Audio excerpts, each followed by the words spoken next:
Good evening, members, officers, visitors and members of the public. My name is Councillor Andy Booth. I'll be chairing this meeting this evening. Please announce me as chairman, as I'm not a chair. The meeting may be recorded and proceedings will be conducted in accordance with the Council's constitution, including procedural rules which are available on the Council's website. Number one, we are not expecting a fire drill this evening. So if you do hear the fire bell sound, it will be for real. On exiting the building, please do not use the lifts, use the staircases. For those, does anybody need help getting out of the building firstly this evening? Any assistance? Good. Members of Democratic Services and senior officers are present and they will help and assist guidance out of the building. Please remain outside the building in the allocated areas until you are told to return to the building or go home if necessary. Members must consider each application and everything that is said in the meeting concerning the application and make their decision based solely on their planning judgment of the information available to them. Following a decision by members, delegated authority is then given to the planning officer to issue the decision notice. Planning permission is not granted or refused until the issue of that decision notice. Any member of the council who is not a member of the planning committee may attend as a visiting member and may speak, having given prior notification. Such visiting members may of course include ward members, and whilst visiting members can speak on an application, they are not permitted to vote. Any member acting as a substitute on the planning committee must have undertaken appropriate training before they do so. Members must remain in the meeting for the whole time that each item is being debated. If you leave the room for a comfort break or something, you are not entitled to vote on that item. I'd like to welcome our guest speakers and remind you that you have 3 minutes to speak. There will be an audible warning that will give you 30 seconds left.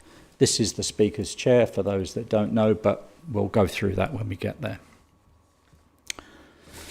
The meeting generally will follow the agenda setting as everybody has. I'm not at mind this evening to change the agenda items.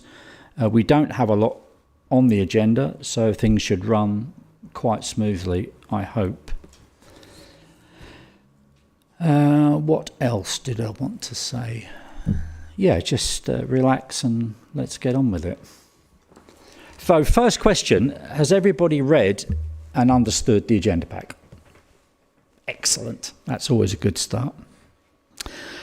Kelly, do we have apologies for absence and substitutes, please? Thank you, Chairman. Apologies from Councillor Monique Bonney.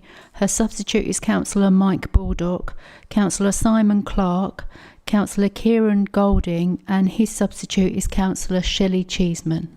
Thank you. Thank you very much, Kelly. Good evening, Mike. Good evening, Shelley. Welcome to the meeting and thank you for participating. Item 3. This is the minutes of the meeting held on the 11th of September, minute numbers 302 to 311. Members that were at that meeting, are you happy for me to sign them as a true record of that meeting? Thank you very much. I'll do that after this meeting. Item 4. Members that have a disclosable pecuniary interest, please, other than on your disclosable pecuniary interests. You already have declared some interest, but if there's anything over and above that, please, Councillor Kavanagh. Sorry, Chairman, it's been a long week. Just for clarity, 2.1 is in my wards. However, it's very adequately represented tonight, so I will be staying on the committee where I represent the whole of Swale, just for clarity. Thank you. Thank you very much indeed, Councillor Kavanagh. Any members have a disclosable non-pecuniary interest? No. Excellent. Now, I'd like to remind the meeting that where it is possible, that a fair-minded and informed observer, having considered the facts, would conclude that there was a real possibility that a member might be predetermined or biased on any agenda item. The member should declare this possibility and leave the room whilst this item is being considered. Excellent. So I sit here. I've come here with a clear and open mind. I will listen. I may contribute to conversation and dialogue on every item. It does not mean that I'm predetermined. Okay, I'll make my decision after hearing all the accounts. Okay, this is all going very well. Now we move on to part B. These are the planning committee items to decide. The first one is 2.1, which is 25-501-437-REM, phases 3 and 4, land at Wises Lane, Borden, Kent. We have some speakers. So, in order that I have them on my table, can I call, please, Councillor Lee Small from Borden Parish Council?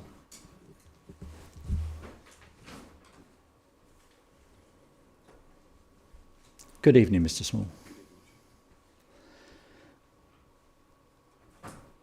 So the console in front of you, it is the button on the left. As soon as you press that and you're comfortable, your 3 minutes starts. Good evening, everybody. Thank you for letting me speak this evening. Borden Parish Council object to this application in its current form for the following reasons. Crowes Lane is a designated rural lane whose character must be fully preserved. Any changes to its current width are strongly opposed. The ongoing expansion of infrastructure and development is steadily eroding the lane's green verges, leading to a detrimental impact on habitat, biodiversity and drainage. The proposed development is too close to Crowes Lane and the adjacent nature reserve, with several houses fronting directly onto these sensitive areas. The layout and design failed to provide adequate screening from light and noise pollution. Mature trees opposite the proposed houses support bat habitats and other nocturnal species. Increased light and noise will have a clear negative effect on the local wildlife. There are issues regarding the turning area at the end of Crowes Lane that's proposed in this application. A reduction in through traffic will encourage fly tipping and antisocial behaviour, which will not be mitigated by the presence of houses overlooking the lane. The final point is condition 37 of the original planning application, which requires Swale Borough Council to agree on detailed infrastructure elements, including estate roads, footpaths, verges, street planting, junctions and street lighting with wildlife protection measures. The application to discharge this condition fails to reflect the road layout as it's presented in this application, and is entirely missing a new estate road close to the entrance of the nature reserve. The decision to discharge this condition has been postponed until December of this year. This means that some of the safeguards in place for this application are missing. You're being asked to approve a detailed planning application without the assurance that condition 37 will be discharged and without the knowledge of the impact on the surrounding area. Borden Parish Council respectfully requests that this application be deferred and the applicant be asked to redesign the layout to address the concerns raised by the Parish Council and local residents. Thank you. Thank you, Mr. Small. Can I call, please, Mrs. Gaynor Aspin, again, Borden Wildlife Group?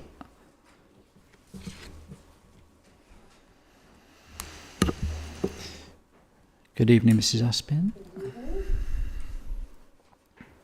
Again, for clarity, the button on the left, as soon as you press and you're comfortable, your 3 minutes will start. The big one. Can we start again, please? Okay.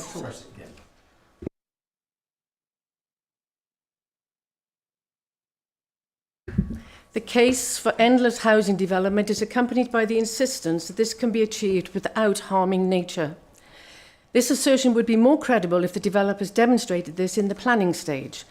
The light pollution and noise from the rugby club site adjacent to the Borden Nature Reserve were successfully limited by planning conditions to protect that fragile habitat and its importance to nocturnal species. Phases 3 and 4 have also been strongly objected to, not least for the damaging impact of light pollution. The recognised proper practice in these situations is for developers to consult with badger groups and local knowledge to work out how better planning could lessen the damage not just to wildlife but to homeowners. Sadly, this applicant has not done this. A meeting was proposed to both Swale Council and the applicant's planners to discuss wildlife concerns with representatives of East Kent and West Kent badger groups, but this proposal was ignored. The Wisers Lane development has destroyed badger sets, displaced badgers, which are now damaging gardens and killing other protected species in areas they have never entered before. The only plan to date will drive badgers out of the area. Badgers and other species will mostly keep their regular routes, so creating alternative new roads across these routes claim a dreadful toll. No plan has been put in place to mitigate for this loss. Amendments to this application can and should be implemented to help lessen the worsening crisis for nature in our parish. The following amendments will protect not only the properties of new homeowners, but also the habitat of our wildlife, which have lived, commuted, foraged and played here for hundreds of years. To avoid light pollution, houses should not be built so close to the nature reserve. Natural screeners such as trees should be included in the plan to block light pollution. The current proposed Phase 3 and 4 road layout shows roads leading into Cryles Lane, a single track. This needs changing because at night the car's headlights will be shining directly into the nature reserve, which is unacceptable. The deep bore drilling necessary for the sustainable drainage system is another failure to care about the nocturnal species residing underground nearby. It may be legally 30 metres away, but it should be moved even further away as it is still too close to the most sensitive habitats. The woodland scrub and traditional orchard habitat adjoining the nature reserve will form part of Phase 5 of this development. It's the most sensitive area for protected species and is to be subjected to landscaping for green space. This is unnecessary and harmful. We recommend the landscaped green space be included in this Phase 3 and 4 in order to protect this area. We strongly urge more thoughtful and respectful treatment of the sensitive habitats being built upon. All of the changes highlighted here are possible and doable and will lessen the damage not only to new homeowners' properties but also to our local protected wildlife and their habitats. On this basis, we urge Council to refuse this application. On behalf of Borden Wildlife Group and Borden Wildlife, thank you for your time. Thank you, Mrs. Aspin. And finally on this item, Una Kerrigan, please, the agent.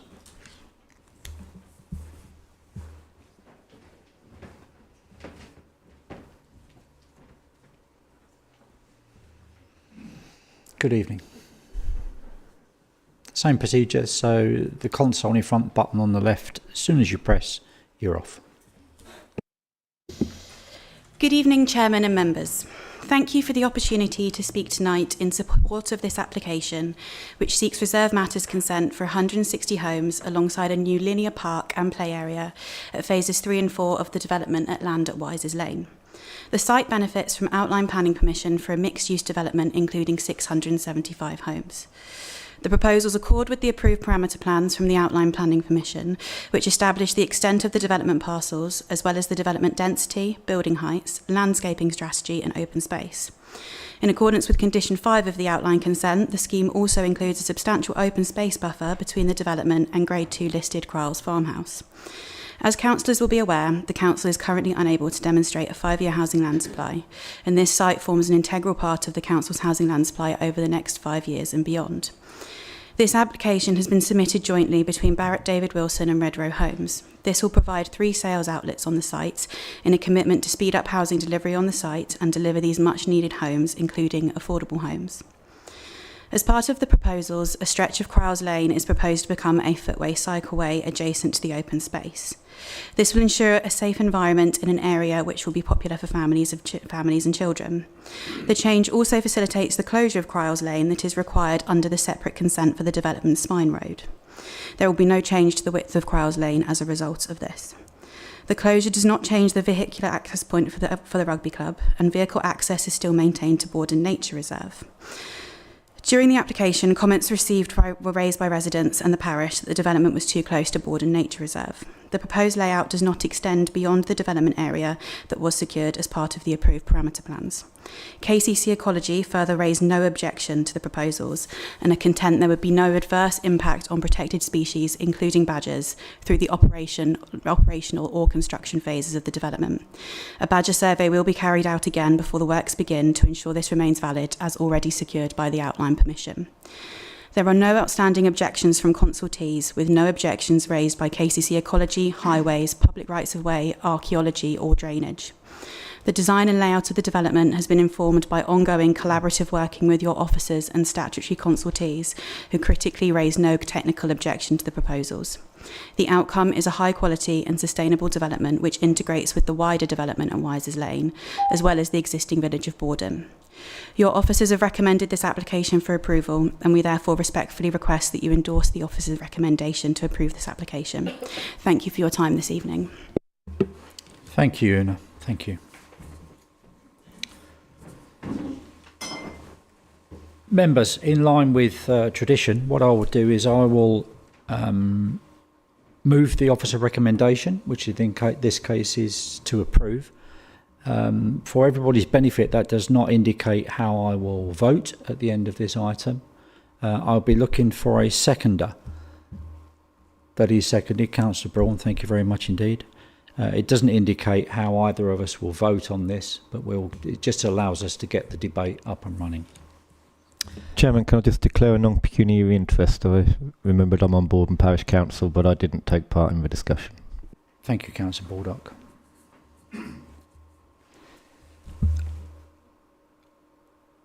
Do we have a ward member that wishes to speak? No. Do we have a visiting member that wishes to speak? No. Okay. We'll open it up then. I made a couple of notes for the officer to answer, please. Yeah, we'll come on to that. Is there any update?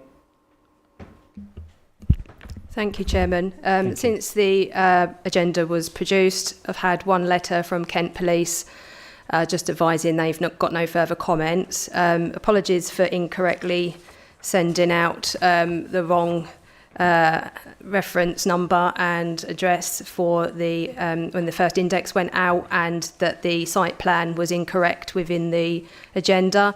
We have circulated a tabled update that shows a corrected version, but that also is just indicative, and it is slightly incorrect in that it should extend to the south along Cryles, so to go over to the other side to take in the whole width of Cryles Lane to the south, and then to take out, as the Cryles Lane bends round, to take out a property there. I have got a presentation which has the correct plan on, if that's helpful. I think, again, just to keep members abreast of everything, it would be useful to have that, please. Thank you.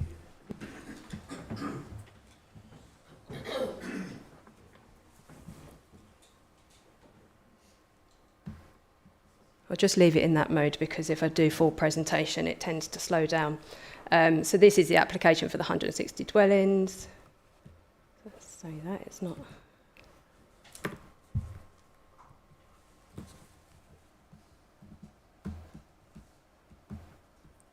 Okay.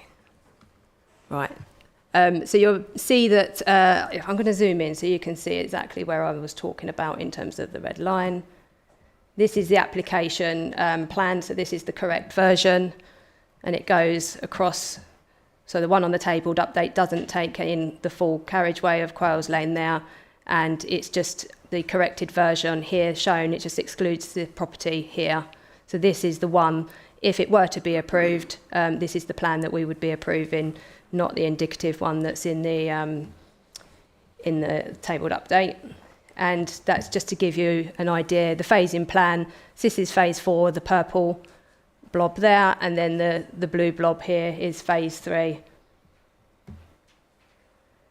And just to give you a sort of an idea of where it sits within the wider context, so Sittingbourne is up this way, got the wooded area here, Cryles Lane comes round this way and then joins on to Wise's Lane through here. The development already underway over to the west here. The line comes roughly down this side, and then it's this area here, and you've got Borden Nature Reserve to the south here. And again, Rugby Club would be in there somewhere. And this is the layout proposed for the development. So you can see it includes a green finger that runs all the way through like a linear park, north-south, and the houses all phase 4 above and on the northern side of the Eastern Link Road, which already has permission, and then phase 3 to the south. And then it's this stretch along Cryles Lane that would be cut off to traffic, so to access Borden Lane they'd come through from the Link Road and then down through the site that way out down here. You can still access this. Just to clarify, the turn-in area that is here that was referred to, that's been approved under the Eastern Link Road, so that already has detailed permission. And then we've got some street scene drawings. So this is the street scene drawings from phase 3. The top is showing the properties that would be along the Link Road. Then we've got the properties along facing Cryles Lane in this row here, followed by properties facing onto the green and within the middle of the site here. So that's the other way around, this middle of the site that's there. And then we also have phase 4.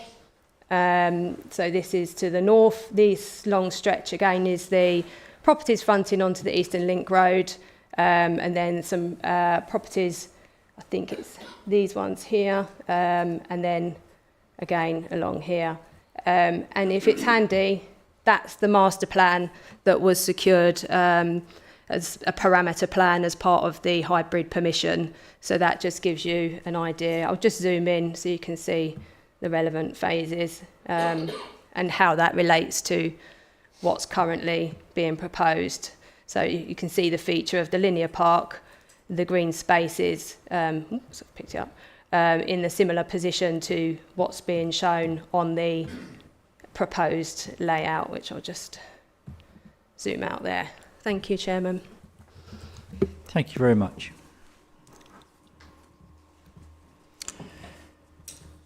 There were a couple of points made during our guest speakers.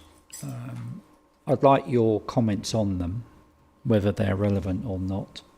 Not your comments, but whether the points I'm going to make are. There was a comment about fly tipping, that it would potentially increase fly tipping problems. Can you just refresh us on condition 37 and what that actually means to us? There was a point made regarding light pollution, and there was a point made regarding badgers. So I think for clarity, I know there's a lot of detail in the agenda pack, but just for clarity, they're the ones I've picked out immediately, if you could please. Yep, no problem, Chairman. In terms of fly tipping, this was an issue that came up as well when we considered the Eastern Link Road. I think that area just here in this location where you can access the nature reserve, I think that's been subject to fly tipping before, and obviously there is that concern. But generally speaking, when you have, it's good urban design principles when you have properties facing outwards and providing that natural surveillance, it actually deters antisocial behaviour or criminal behaviour and that kind of thing. I can't say that that's definitely not going to happen if you've got properties facing it, but I don't see that it would result in increase in it either. It isn't a matter for the planning department to get involved with if there's antisocial behaviour and fly tipping that currently exists. And if that continues, that's a matter not for the planning department. Yes, we can look at urban design principles and make sure we are designing development that does deter that kind of behaviour. And I believe that the way that this is laid out, as I say, with eyes on the street and providing natural surveillance, it does deter that kind of behaviour. In terms of condition 37, so that's highways details, that's information that the applicant needs to provide before they start construction on a phase. So as with all the other phases, the information pursuant to that condition, which does, actually it's easier to read on Ian's screen, estate roads, footways, footpaths, verges, street trees, junctions, street lighting, there's a whole host, all of those visibility displays, embankments, carriageway gradients, all of that information will need to be submitted, but it will come in after the reserved matters if it's approved, as is the case with all of the other applications we've got. In reference to deferring the decision on it, we have an application in for the discharge of condition 37, but that's in relation to the Eastern Link Road phase 2D. So the applicants are discharging them in relation to the phases that are getting approved. So that one that we currently have isn't in relation to phases 3 and 4, it's in relation to the Eastern Link Road phase. So we are considering that at this time. In terms of light pollution, the Environmental Protection Team and KCC Ecology have both looked at the application and have considered it in terms of the impact on ecology, in terms of KCC Ecology and environmental protection, but there will be obviously further information in terms of the level of lighting that will need to be to a certain level to meet highways standards as well. So when we get a discharge for this condition 37 for this phase, this application, these two phases, both KCC Highways and KCC Ecology will be consulted to ensure that it meets the needs of both of those aspects, neither of which at this stage have raised any objections, and we will work with them on the condition discharge should the application be approved, as we have been doing. And I can't read my own writing there. Badgers. That doesn't look like that at all on my book. In terms of badgers, yes, I think KCC have acknowledged in their response that as a result of the development, badgers will move about because they will be displaced as the construction comes forward. It was considered at the hybrid stage, and the impact in ecological terms was considered acceptable at that point, subject to the conditions that were attached to the hybrid permission and those aspects that are contained in the section 106 as well. So yeah, we continue to look at that when these reserve matters come in. As I say, KCC Ecology are satisfied with the information that's been submitted, and that the conditions, which condition 59 it is, that ensures that the applicant has to submit an updated badger survey every 6 months prior to the construction of that phase that they're about to build out. So they're satisfied that permission still meets the needs, and in terms of making sure the impact on ecology isn't detrimental. Obviously, people have a difference of opinion on this, but as our advisors, KCC Ecology are satisfied. Thank you very much. Members. Councillor Baldock, I saw you first.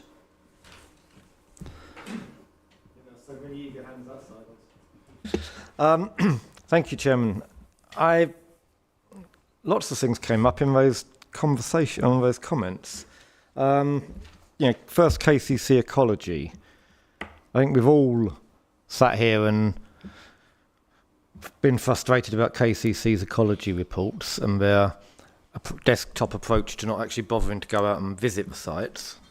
I think there is an issue with KCC's ecology. I don't think they're giving us the service that we pay for, but that applies to just about every application we get. I think the agent said the application does not extend beyond approved parameter plans. Well, yeah, but I think the question being asked there is, when we're designing layouts, we should still be trying to get them to be designed within that approved parameter in the best way. So the fact that it doesn't extend beyond them doesn't mean they have to push them right up against the, I think it's the nature reserve they were talking about. So I don't think that's a good argument. You know, just because it's in the approved parameter plan doesn't mean to say that you have to put them right at the edge. You can seek to have buffers, you can seek to have a more appropriate layout. The agent also said there's no outstanding issues from statutory commentees, but Southern Water have commented that insufficient information has been submitted in relation to foul water drainage, and we're going to hope that we can sort that out through building regs. A couple of other issues came up. We're relying on conditions on the wildlife front, and yet we know from experience Condition 60 of the revised Skylark mitigation strategy hasn't exactly been a great success. So if we're going to have conditions, how are we going to enforce them? How do we actually make sure that they are properly enforced, that the developers don't just submit something, we look at it, rubber stamp it, and then find out 3 or 4 months later that it's just not working? Again, I think that applies to a lot of applications. So that's the wildlife protection measures. Somebody mentioned that. When I was looking at the Cryles Lane, one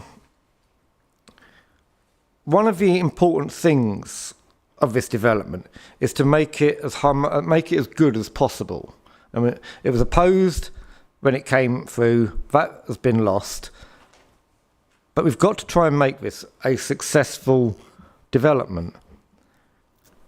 This idea that you can no longer just use Cryles Lane to access the nature reserve, that you would have to drive into the estate and back out again, is crazy. I mean, where on earth does that come from? Cryles Lane is a quiet lane. It's a rural lane. It's one of our rural lanes. We have a policy on rural lanes. Even the inspector acknowledged that it was a rural lane. This flies against our own policies on rural lanes. And then I noticed when I got in here, and I was having a look,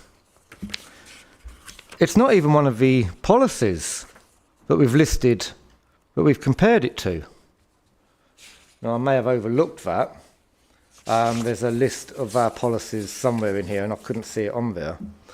But it does not make sense to take away a road that gives direct access to the nature reserve and send people in through the new estate and have to come back out again. That is why we have these houses that are closer to the nature reserve than might be otherwise desired. And it would surely not be beyond the limits of good design to force that development, or the housing part of that development, the single width of the road that is Cryles Lane, and maintain the Cryles Lane road. We're not talking about, a 7-lane motorway here.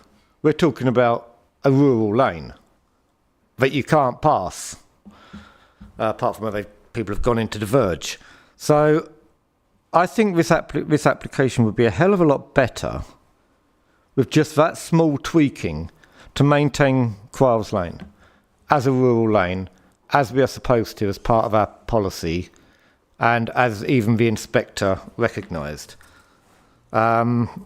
I'd like to. I think somebody did raise the rural lane. I earmarked it here somewhere. Yeah, Borden Parish Council commented about it being a rural lane. There is no reference to it being a rural lane in the report. So there's lots of other things that are mentioned, but it doesn't refer to the fact that this is a policy that just seems to have been totally ignored. And it's quite an important policy. It's one that we were actually talking about the other night, but we would be reviewing again for the new consultation, Reg 18 consultation, as an important part of our rural lanes. We were actually looking to add some and identify some that should also qualify. So it's concerning that what could have been an acceptable development has been made worse by a simple oversight. Thank you, Chairman.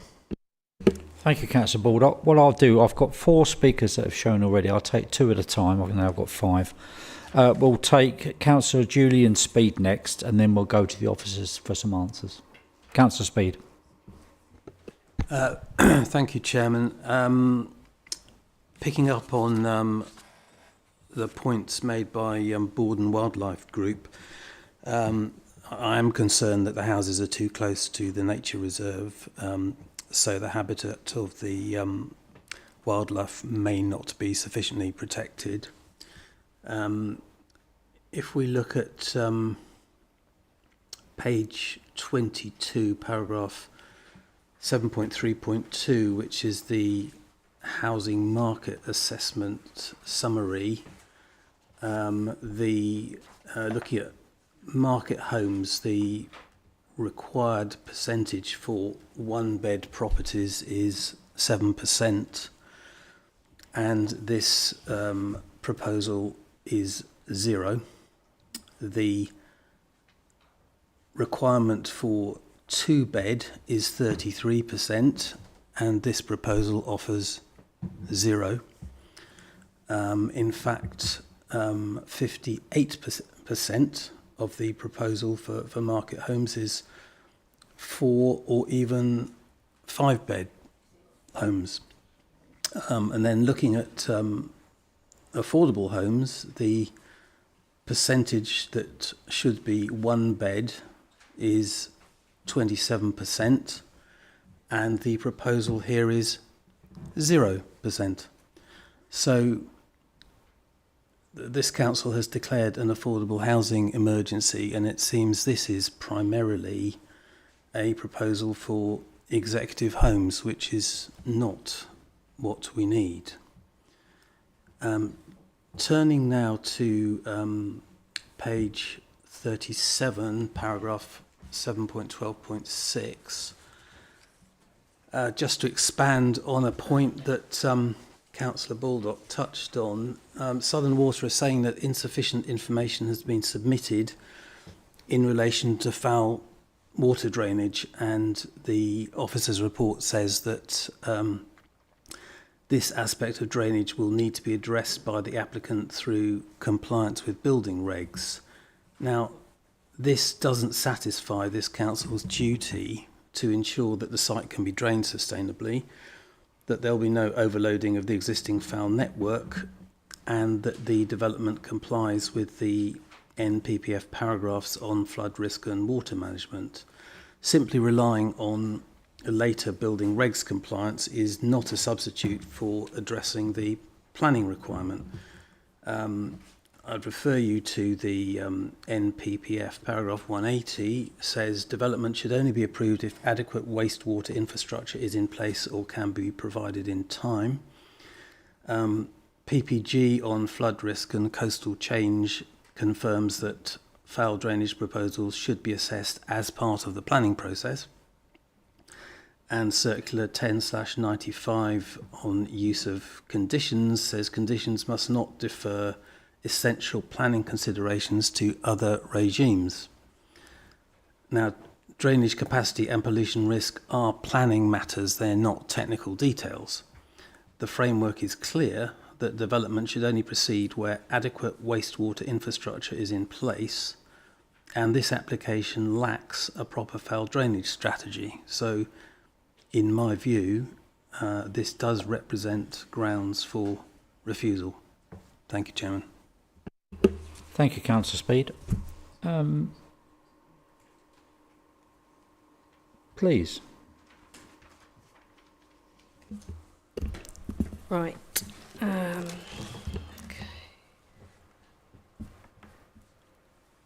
In terms of, sort of going back to Councillor Baldock's comments, the design and the layout, I do believe that the applicant has designed this layout to the best of its ability in terms of achieving the numbers that have got outline planning approval for the site. And when you look at that layout and you look at the master plan, I'll just again zoom in. If it will work. This is what the inspector considered, and so we do have development a lot closer here. There is the open space there, and we do have the open space on this plan as well in that corner. So the development's set back here. It's not as cramped here, and it's set back here with a road frontage in there. So in terms of the layout, I do believe the applicant has taken account of everything it needs to in terms of the master plan, the parameter plans that were considered at the hybrid stage, as well as satisfying all the impacts, the potential, the constraints and all the impacts that might arise as a result of the development coming forward.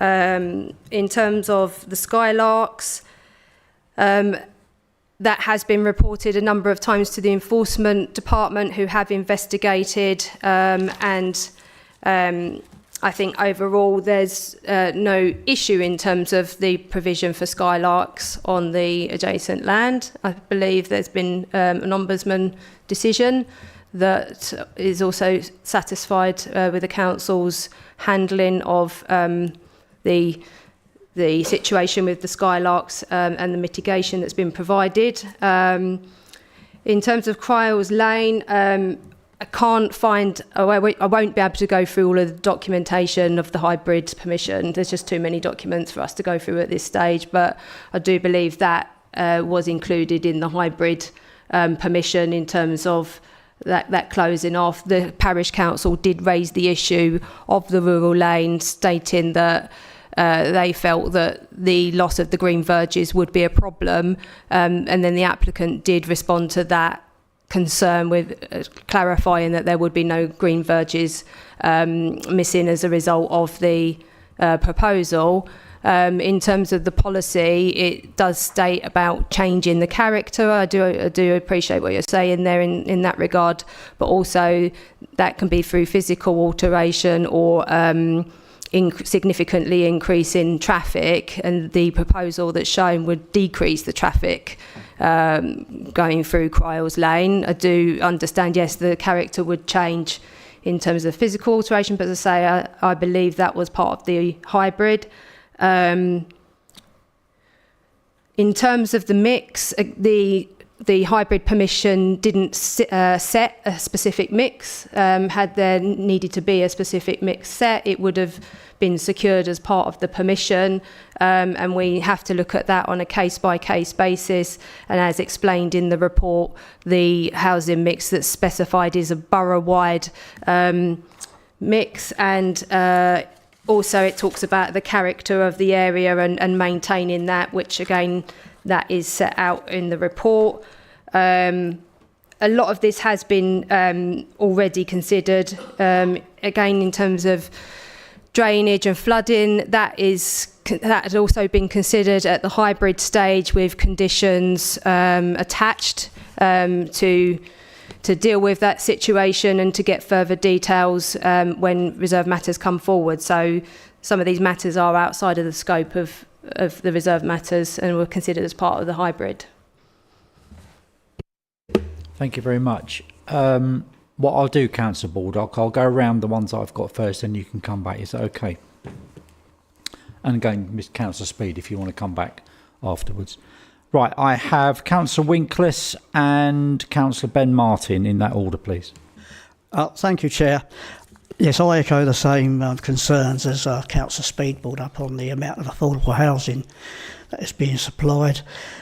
On the table in front of me, I think as Councillor Speed already has mentioned, that there's only 0 affordable on the 1-bedroom properties, 13 on the 2 and 6 on the 3.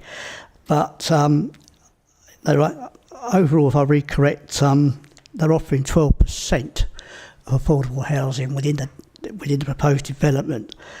And unfortunately, as it stands at the moment, they only have to supply 10%. So I've still got an open mind on this, which way I'm going to vote on this. But I am very concerned about, as I said just now, that there's no 1-bedroom properties basically being given on this. Thank you. Thank you, Councillor Winklis. I just think we need to be cautious about continuing to go back on the housing numbers. The officers made the commentary with regards to the housing numbers. And again, perhaps it's unfortunate that those numbers weren't decided at the hybrid stage. So we just err on the side of caution if we can. Councillor Ben Martin, please. Thank you, Mr. Chairman. So I'm going to take it straight. 5.10. I believe the 1 is missing from 19 affordable units. Certainly is on the online version. My calculations are that there are 19 affordable units and not 9 as stated in the agenda pack. What I would like to check is, given that there has been an issue with securing partner registered providers for schemes over the last year or so, whether we can have an advisory condition attached that should the applicant be unable to secure a partner RP, that they utilise the Homes England Section 106 Affordable Housing Clearing Service to secure a partner, given that we have struggled particularly with anything less than 50 dwellings to secure an RP in recent times. Beyond that scope, I think an awful lot of this was, fortunately or unfortunately, depending on how you want to look at it, decided by the inspector at the hybrid stage. And it does tie our hands a lot.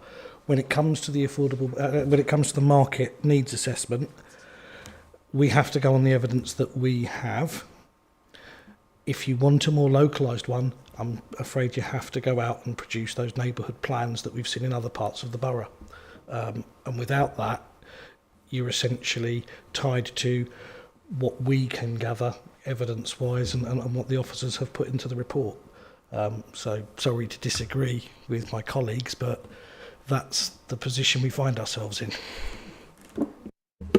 Thank you. The officers want to come back on any points raised over there? No? Cool. I have Councillor Marchington and then Councillor Braun.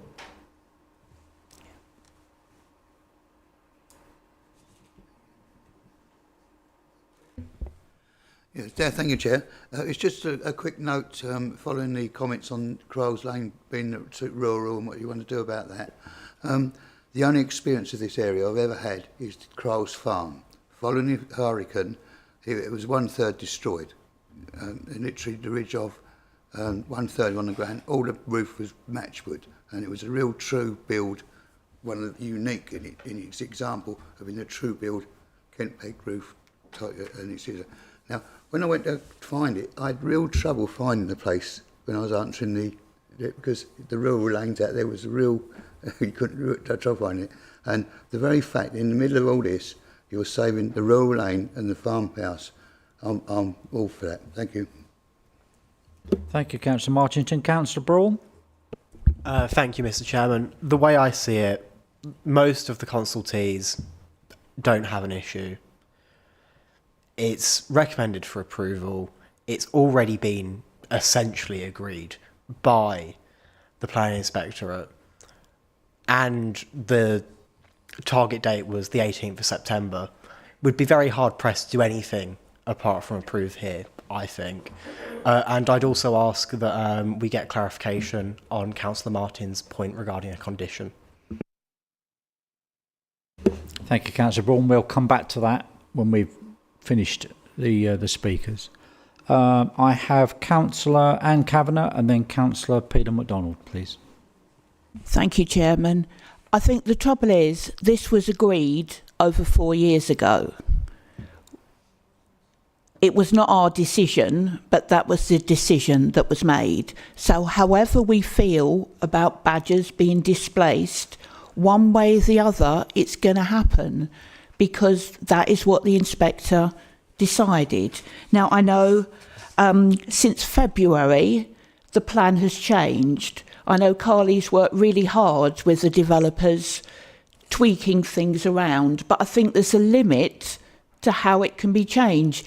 You have to fit a certain number of properties in a decent condition for the new residents within a certain space. Regarding Cryles Lane, I know there was concern by residents that it would turn into a rat run. Well, it won't if it's blocked off. It might not suit everyone, but nothing is going to suit everyone. With the affordable housing, no application I've seen so far has had the mix exactly how we want it. Hopefully it balances out overall, but like what Councillor Braun said, I don't think we have any grounds to refuse it. Thank you. Thank you, Councillor Kavanagh. Councillor MacDonald. Thank you, Mr. Chairman. The only astonishing thing that I think is, okay, I know I assume it forms part of a much bigger development, having seen the plans. But the astonishing thing that I think is, from a developer's point of view, is that the developer, I don't know when the developer was supposed to sort out the foul water drainage and surface water drainage, but I thought that was absolutely essential to do that as part of the planning. And I think it's astonishing that it hasn't been done, because it's a professional firm, if my eyesight's good enough, quite a big developer that's actually developing it. So, I don't know whether they must have had notice or something about that. Thank you. Thank you, Councillor March. Councillor MacDonald. Beg your pardon. Carly, do you want to come up? I think the only point that was raised during that was this foul water issue. Can you just confirm exactly where we are and if anything is still needed or not, please? Yep, as I said, it was considered, all the drainage and flooding stuff was considered at hybrid stage. Condition 10 basically requires them to submit an indicative timetable for connection with the public sewage system, and they're not to occupy it until that's done. Conditions 49, 50, actually 48 as well relates to public sewers.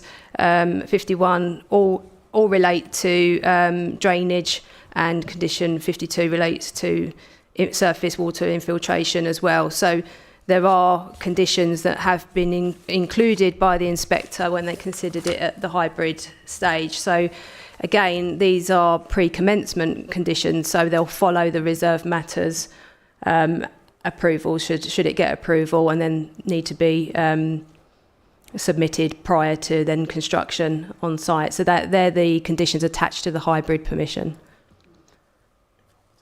And do you want me to come back on Councillor Martin's suggestion about the affordable housing? Yes, please, at this stage. What I can say is the developers for Wises Lane have been successful with getting RPs on board, so hopefully we won't be in that situation. We can't put it on as a condition, but we can put it on as an informative.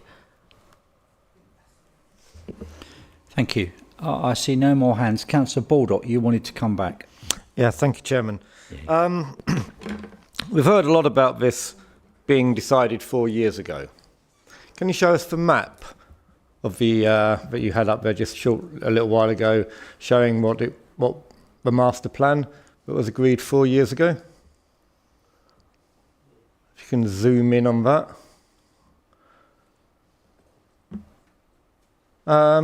Yeah, Cryles Lane is not closed off in the middle of it. Now let me just clarify, I'm not talking about it being closed off for the link road. That has to happen.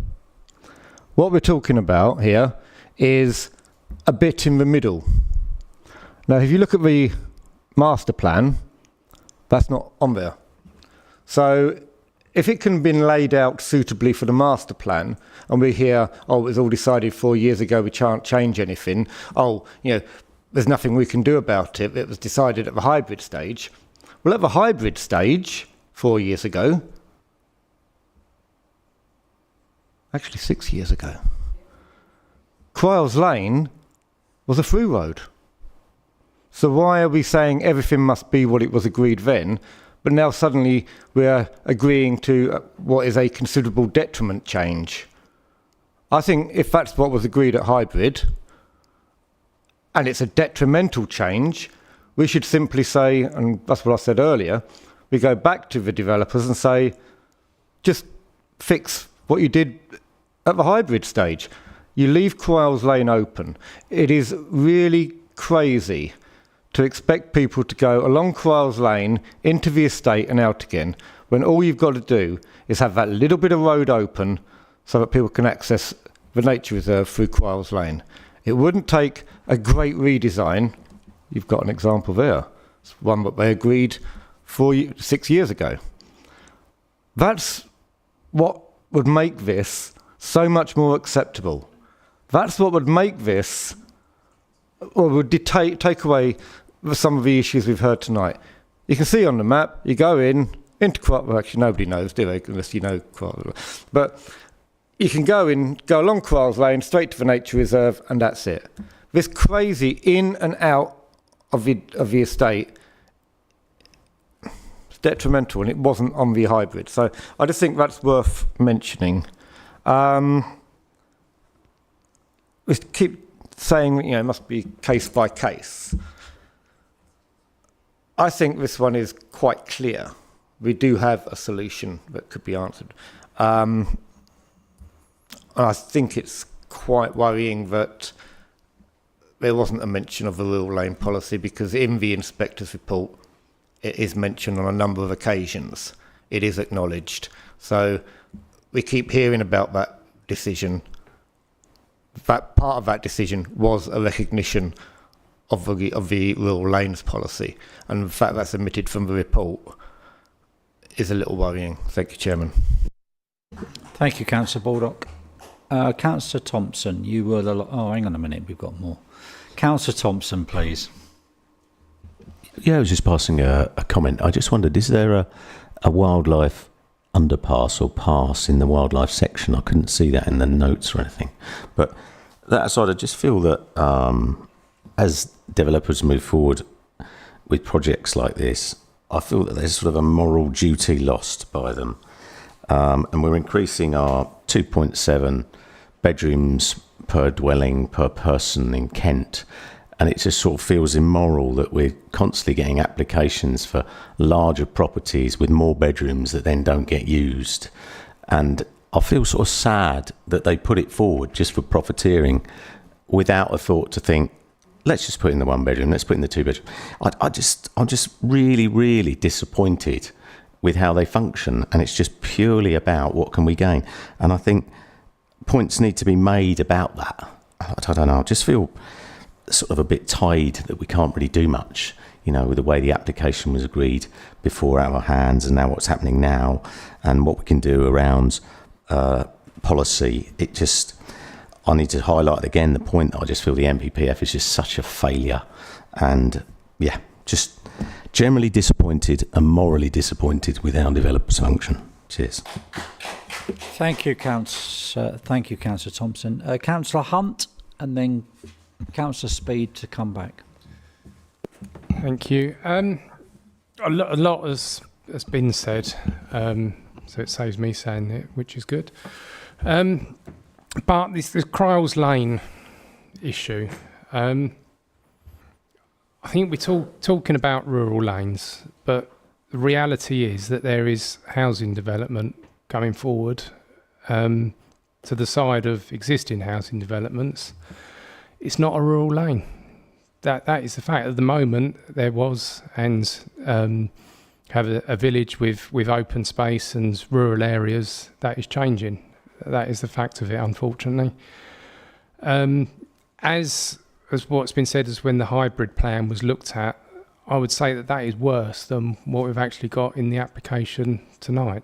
As Carly has said, that the design that's come forward stops cars coming through. And we've heard so much about these rat runs and where people complain about cars running through. The hybrid application that we've got, that's exactly what you'd be getting. Cars will be running through there because, especially all the new people live in there, they can just nip down there and out because there's traffic around somewhere else. So this is a much better design that has come forward, that's been worked up and works better to keep it, say, less cars coming through and changing it. That really is pretty much it. I think everything else has been said. There is nothing that I can see to be able to refuse it on. And it's been well thought out, and obviously work has been done to bring it forward as we've got tonight. Thank you, Councillor Hunt. Councillor Speed, do you want to come back?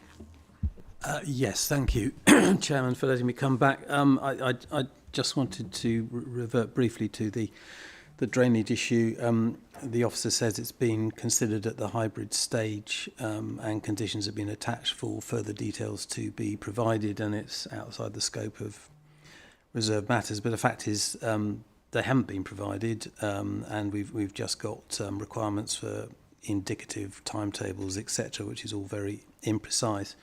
The principle I'm talking about has been supported in appeal decisions where inspectors found that foul drainage is a material planning consideration, and we can't discharge our environmental duties under the framework or PPG by deferring to building regs, which is what the officer suggests in her report. So I still do have a major concern about this point. Thank you, Chairman. Yeah, thank you, Councillor Speed. I echo that sentiment. I think we need to be referenced by the hybrid application and what went before it, but we are continually told we judge each application as we see it. And it clearly states insufficient information regarding foul water drainage. Clearly. I now look to the officers to help us to get over that issue. Please. Thank you, Chairman. The evening, councillors. Thanks a lot. The condition 10 requires a connection of the hybrid permission. Requires that no development other than as required by condition 22 in any phase shall commence until details of an indicative timetable for the connection of that phase or part of that phase to the public sewerage system has been submitted to the local planning authority. No dwelling in any phase shall be occupied unless in accordance with the approved timetable. Southern Water, in their responses, will often not be fully aware of the difference between an outline and a reserved matters application. This is a reserved matters application where we consider appearance, layout, scale and landscaping. The matter of drainage is dealt with by condition 10 of sewage, public sewerage, is dealt with by condition 10 of the outline. That provides the context or the framework to be able to consider it down the line prior to the occupation of dwellings. Or the commencement, I believe it said. We have an objection from Southern Water. We've reported that. They're not a statutory authority in terms of being a statutory consultee for a reserved matters application which relates to the matters that I said. Thank you. That's right, I'm thinking.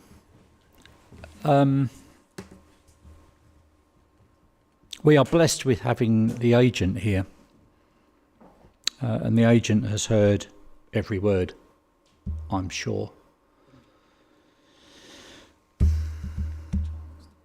No, I'm not going to. No. We're not going to go back over that ground. But yeah, the agent is here and has heard every word, and understands, I'm confident, the concerns of this committee over those items, particularly the foul water drainage. I see no more hands. That has been recommended, so it's been moved to recommend approval. That has been seconded. All those in favour, please show. 1, 2, 3, 4, 5, 6, 7, 8, 9. Those against. 1, 2, 3, 4, 5. Any abstentions? None. That therefore is approved. Thank you very much.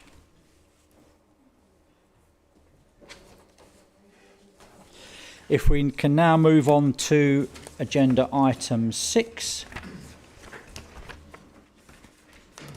in your pack, which is 2.2 25-500-935-full. This is land rear of the White House, Eastling Road, Eastling, Kent. Mike Echo 130 Alpha November.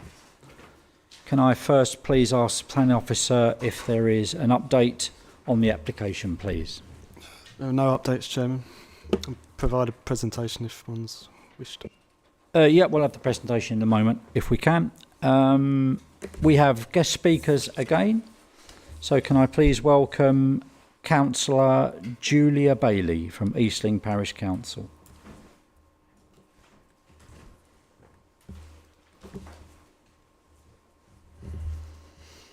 Good evening to you. Take the seat. You probably heard before, but the microphone in front of you, the button on the left, as soon as you press, you're away. This one? That's it. Hello there. Very simply stated, Eastling Village tells me in great numbers that we don't do building in Eastling. We are an area of outstanding natural beauty and therefore it wouldn't happen to us. And I'm sure that's not a good enough argument for all of you. You'll see from the address of this application, it's called the rear of the White House.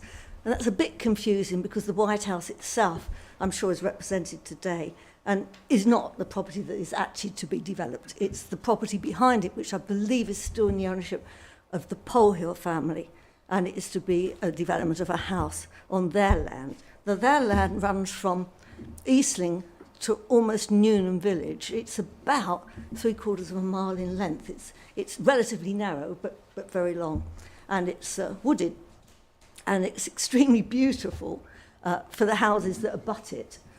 Look over it. So we've got something like maybe 7 houses on 2 estates that back onto this. Things to say. As I said, an area of outstanding natural beauty and no main drainage. Nothing has been built in our village apart from a few converted barns on farms since time immemorial. We're a population of 365 people. Infrastructure is what you all know. Very, very limited. We do have a school, which we're very delighted to have. I think our problem is one access. It comes on to what is our busiest road that runs from Lenham through the village to Faversham. And I think the access point is pretty tight. And obviously it's going to have to accommodate the removal of sewage from the site. What else to say? Well, it is a big site if you take the whole length of it. And I think our biggest fear is the precedent value. If one house, which isn't a redevelop of any sort of barn or old outbuildings, if not, then why not the 100 that it would easily occupy? So that would be our biggest case, but I think the strongest objections will come from the White House, who have lived in that house for many years and enjoyed what was not a nuisance. And the development behind the White House will clearly be a nuisance to them and some of the adjoining properties. Thank you. Thank you very much indeed. Can I call please Stuart Wharf? Mr. Stuart Wharf is online. No, is he online? Yeah. Stuart, can Yes, Chairman, I'm online. Can you hear me? Yeah, loud and clear, Stuart. As soon as you start and you're ready, you're off. You have the 3 minutes. Thank you. Good evening. Thank you, Mr. Chairman and members. There have been many objections from local residents in addition to Eastling Parish Council, none supporting from local residents. Myself and other residents feel the officer's report and/or planning conditions have not addressed the principal objection of the unsustainable location. Paragraph 8 of the National Planning Policy Framework seeks to pursue sustainable development in a positive way through a presumption in favour of sustainable development. It further states, paragraph 83, that sustainable development in rural areas should be supported when it is located where it will enhance or maintain the vitality of rural communities.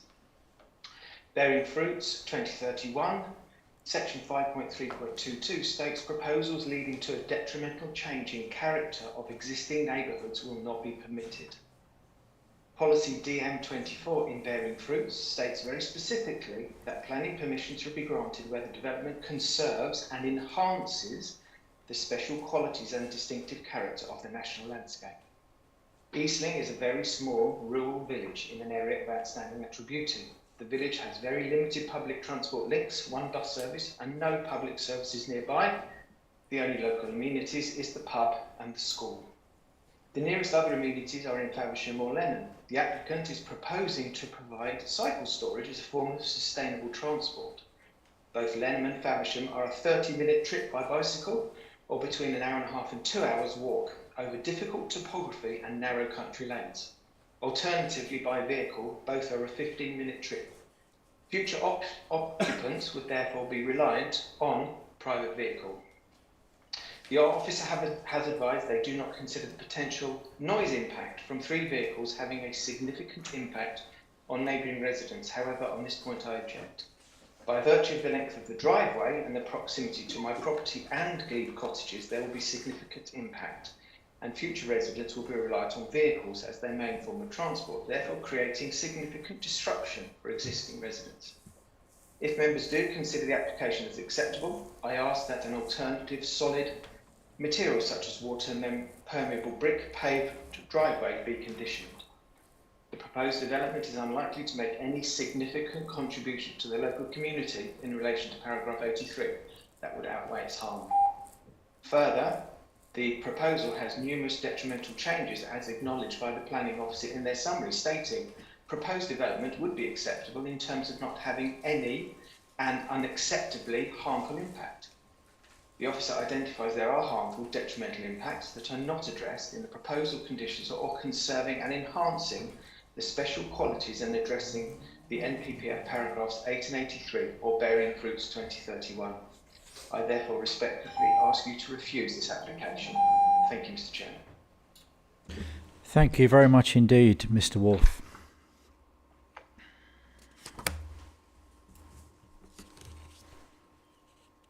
As is customary, I shall move the officer recommendation, which is to approve.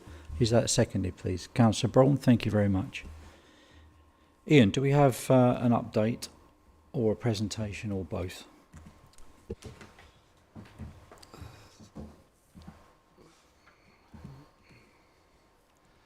Bear with me. Don't you just like the tech? Sorry. That's all right. It's not the tech, it's the user.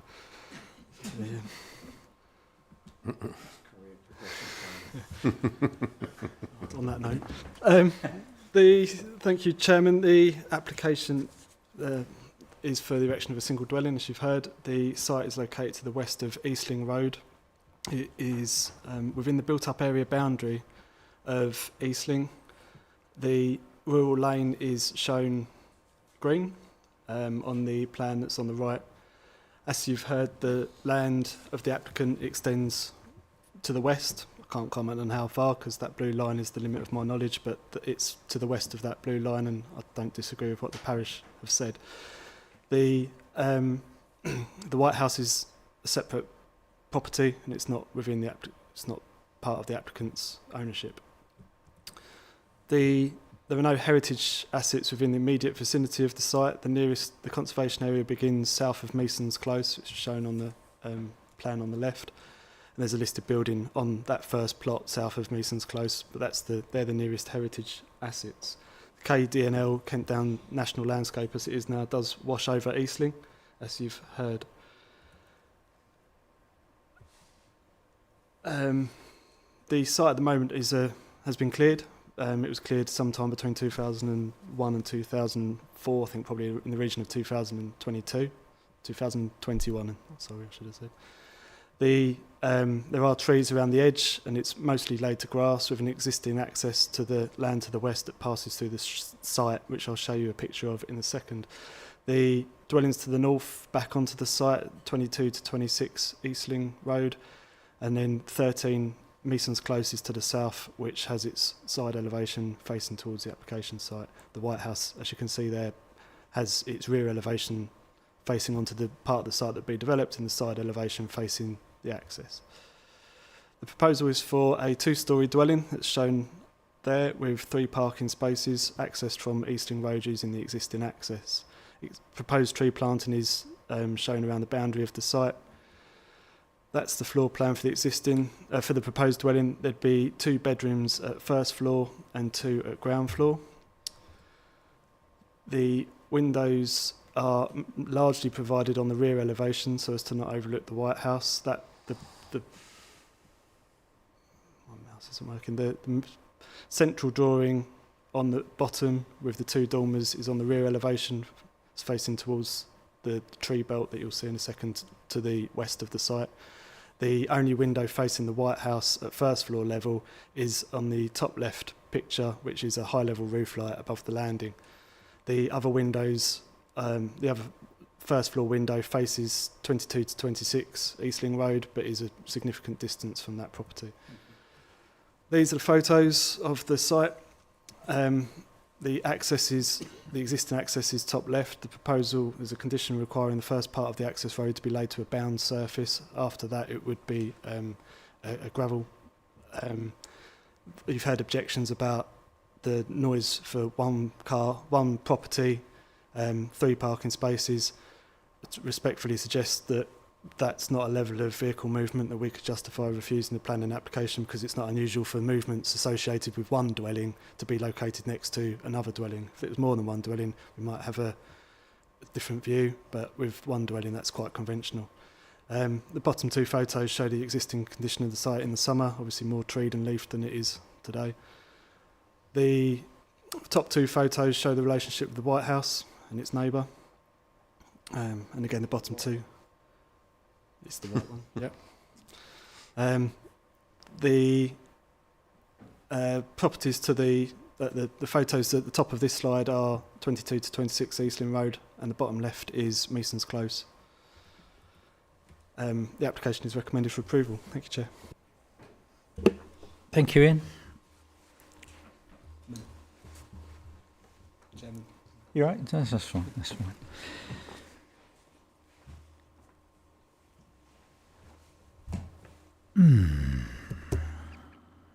Do we have a ward member that wishes to speak?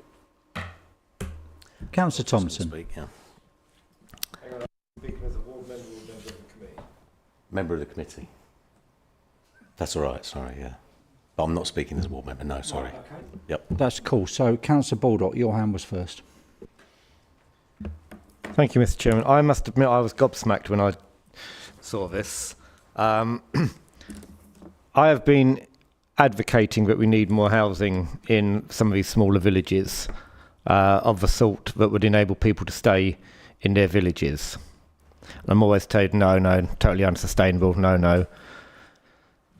And now I see a recommendation for a 4-bedroom detached chalet-style residential dwelling. Well, this isn't really helping people stay in the village. This is, this is not cheap. And I don't see how this is remotely sustainable. It's a good pub, but I don't think you can live I don't think many people would want to live their lives in a pub. Some of us might. There's no shop. If we are now suddenly going to be supporting development in these small villages, which I'm not opposed to, we should be supporting development that is useful to the local people. We should be supporting, 2 bedrooms. We should be supporting. If this had come forward for 3 smaller houses, I'd have been thinking, oh, that's good. You know, if there's something that was done to enable it to be them to be sold to people with a local connection or something like we've done with rural exception sites, then I'd be thinking, oh, that's really good. But it's not. It's a large house. It's unsustainable in what we've been told is a non-sustainable area. And the next item we're recommending rejection because it's in an unsustainable area, but it's nearer to a shop than this one. We seem to have thrown consistency out the window, and we're not making use of these sites coming forward in a way that's, maximises their benefits. So, a little bit shocked. Thank you, Mr. Chairman. Thank you, Councillor Baldock. Members, we're not going to compare two agenda items. We're only going to be looking at one. But I take your point, Councillor Baldock. Councillor Thompson and then Councillor Braun. Sorry, I realise I already had my microphone on. Agree with what mostly Councillor Baldock said. For me, it's within this constituency, we've got a shortage of fully accessible homes, to the point we've got a 2-year waiting list, and we've got some constituents who aren't likely to make that waiting list. I feel that this is an opportunity to bring something forward that could support people like that. So 2-bedroom, 1-bedroom, fully accessible. It's in a good position for that. These people want to stay rural, as Councillor Baldock pointed out, but there aren't facilities, and they very, very rarely come up. We're not here again to build a 4-bedroom house, of which 3-bedroom will probably end up empty 90% of the time. And I know it's very hard to go against the rulings and the current systems we have. It wouldn't benefit the AONB. It isn't a particularly interesting design. It's poorly orientated. For me, it doesn't deliver anything that would be advantageous for locals. So again, I agree that what we need to do is to build properties for people who definitely, as they get older, that they can stay rural. And what's great as well, it doesn't affect the White House as much. Even if you build more properties, they're less likely to travel. We were talking to them before, especially people with accessibility issues or mobility issues. So in fact, it wouldn't increase traffic, whereas a family home probably would. So with all those things in mind, that's what my views would be on this. So thanks. Thank you, Councillor Thompson. Councillor Braun, please.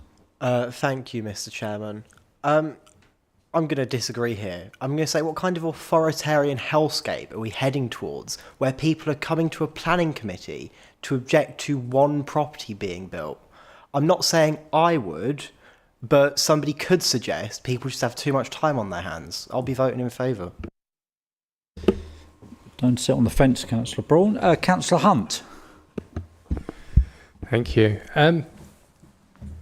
Everything that's being said is being spoken like this is an application of a house in the countryside.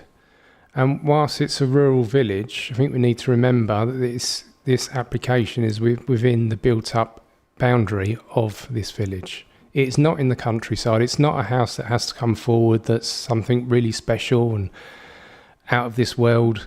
It's not something that they have to come as a rural exception site because they want to get some smaller housing in a countryside location. When we look at the plan that was on there, this is a piece of land, as I say, in the built-up boundary with housing around it, and it fits in, I would say, nicely. I know for obviously people that live there probably don't think it's nice, but it fits in keeping with what's around there. And I see no issue with that at all in planning terms.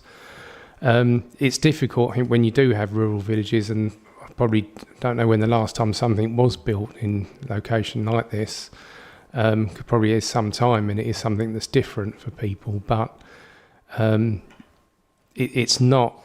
It's a shame that it's not an application for smaller properties, but we have to look at, as we've said lots of times, the application that's in front of us. And the design that's come forward as well is in keeping with something that's in the AONB. That's obviously been looked at carefully. I see no issues with it. Thank you, Councillor Hunt. Councillor Martin, please. Ben Martin. Thank you, Mr. Chairman. To concur with Councillor Hunt, it is within the built-up area boundary. I'll take the opportunity, because there is a parish councillor here, to say, look, if you're saying you haven't had any properties built for a long period of time and people are therefore moving out of the area, go and look at getting a housing needs assessment done and working with some of the rural housing associations to deliver some rural exception sites and help us with that 5-year housing supply and keep your school open. Right now, I'm pretty certain Eastling School is probably mainly made up of students being bussed in from outside. A 4-bedroom family home in a village with a school, does that not tell you that children might go to the school and therefore keep it open? If that's not keeping the vitality of a village going, I don't know what is. I think it's always going to be tricky when you are looking at the Kent Downs and building in them. That doesn't mean that we just throw everything out every single time. It's one property. I will counteract anyone that says it sets a precedent. It doesn't, because we assess every single application on its merits and that application on its TOD, not what might happen down the road should someone wish to. So there's absolutely no reason at all for going against the officer recommendation on this one. Yes, I'd absolutely love to see more environmentally sustainable measures on there. I didn't see a solar panel. I didn't see an air source heat pump in that design. But, you know, beggars can't be choosers at this moment in time. Let's move on with it. Thank you, Councillor Martin. I've got two more. Councillor Peter MacDonald and then Councillor Anne Kavanagh, please. Thank you, Mr. Chairman. Three more. Yeah. I consider it's a bit of infill, quite frankly. It's between all developed properties. It's a vacant plot, I presume, at the moment. I would say about population, though, it's still a very small population in that village. And as has just been commented about the fact that you want to keep the school going, all these various things. So hopefully there will be a family that will move into it. My own village, Minster, of course, when Dad was a boy, it was 250. It's now 18,000. So thank you. Thank you, Councillor MacDonald. Councillor Kavanagh and then Councillor Speed. Thank you, Chairman. Probably adding to what other people have said, Meason's Close next door, this would just fit in to fill the gap. The plans for this property seems to be of a similar size to the properties in Meason's Close, and maybe someone's in a smaller property in the area that would like to move to a bigger place, and that would mean they hadn't got to move out of the area. I can't see there being any problem. Thank you. Thank you, Councillor Speed. Thank you, Chairman. We've heard questions about sustainability and the size of the swell waiting list and the need for smaller dwellings. These are all very important points, but at the end of the day, this is an application for just one dwelling, and important as all those considerations are, I don't think there are reason to refuse this particular application. Thank you, Chairman. Thank you, Councillor Speed. Councillor Baldock, you wanted to come back. Yeah, it's very quick, and it's just we're saying this is within the built-up boundary, and that's because it was a garden, and we're including gardens in the boundaries. I think that's something we might want to consider when drawing our future boundaries, because if we're going to include gardens in those boundaries because they're attached to the property and they're big gardens like they are in some of these rural areas, that actually means that we're throwing open large areas to development because they're in the boundary. So we might want to be considering that in the future. Nothing to do with this, but... Thank you, Councillor Baldock. I see no more hands. Okay. It's always wise, I find, when you look at the agenda items to draw your eyes to the conclusion. So page 62, item 7.131 is the conclusion. And when I read those conclusions, I look for a couple of words, finely balanced. Doesn't appear. And I would expect we would have 10, 15, 20 minutes worth of conversation when it is finely balanced. We've heard much about it's a 4-bed, 5-bed, 6-bed house. But quite possibly. Today, in probably one of the most deprived areas of this borough, has commenced a 600 home development, and there's 25, 30 3 to 4 bed houses already built. That's in a deprived area. So I understand the sentiment behind it. However, the world is changing, and people's lives are changing, and people's aspirations change. And if you have land that is disposable to you, what are you going to do? We all know the answer to that. That's just life. And the only reason we're seeing this today is because the parish council objected. Yep, that's the reason it's here. That has been moved, that has been seconded. Those in favour of the application as we see it, please show. 1, 2, 3, 4, 5, 6, 7, 8, 9, 10, 11, 12. Those against. 1, 2. Any abstentions? No. That then is carried. Thank you very much.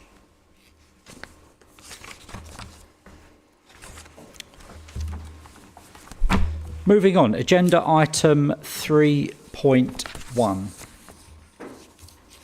This is on page 67 of your agenda pack. This is item 2.3, 25-50821, sorry, 3.1, 25-50821 full. 10 acres, Breach Lane, Lower Halstow, Kent, Mike Echo 9, 7 Delta Delta.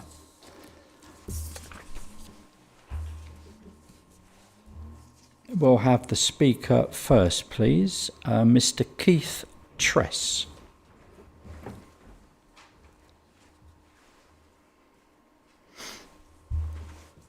Good evening, Mr. Tress. Once you're comfortable, button on the left-hand side of the console, and you have 3 minutes. Thank you.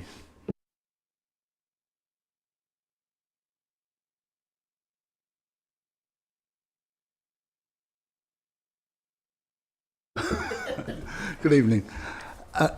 This is a self-build application for 3 detached houses as infill on a barren brownfield site that this committee visited in 2022 when assessing my application for 1 self-built house on plot 1.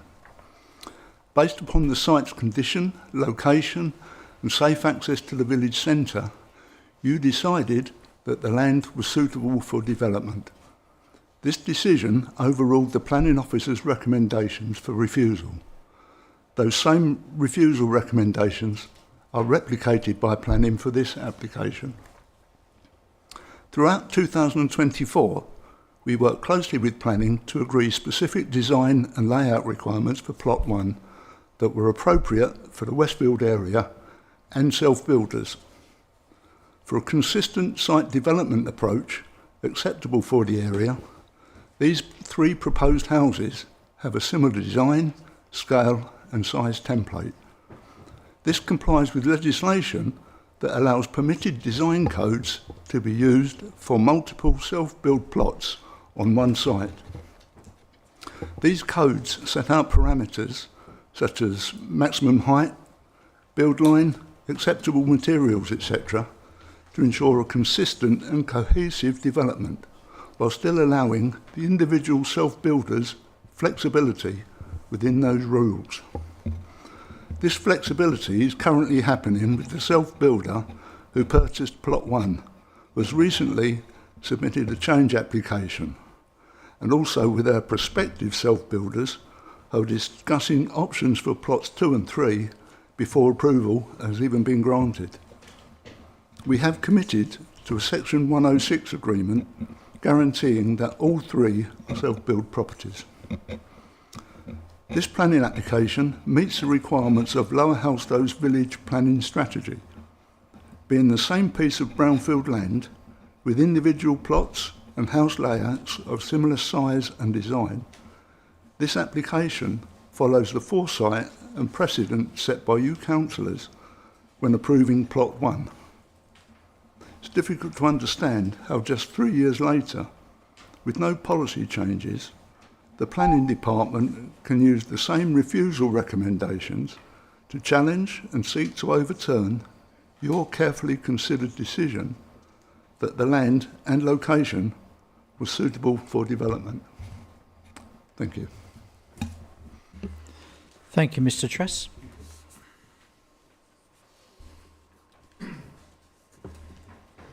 Ian, is there an update? Or Carly, sorry. Yep, there's two tabled updates. The first being that you'd see in the report there was reference to the SAMS mitigation contribution not having been paid at the time the agenda was produced. Since then, the applicant has made that contribution, so that has been secured. So we are removing reason for refusal number 2 from the recommendation, but reason for refusal number 1 still remains. There's some numbering errors which have just been clarified on that first tabled update. And then the second tabled update relates to a letter of support that's been attached in full, where it's from the purchasers of the self-build that was referred to in the presentation you've just heard from the applicant. So they're in support of the application. And just in terms of what they've said there, there's an agreement for the decision on that application to be determined on the 17th of November. Do you want the presentation? No, just hold fire 2 ticks. Members, this was a tabled item. I'll give you 2 minutes to read this. Yep, just to be fair that everybody is, because nobody's read it yet, have they? Come on. Thank you. So, yeah, 2 minutes.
Everybody good? Excellent. Right, Carly, for an update, please.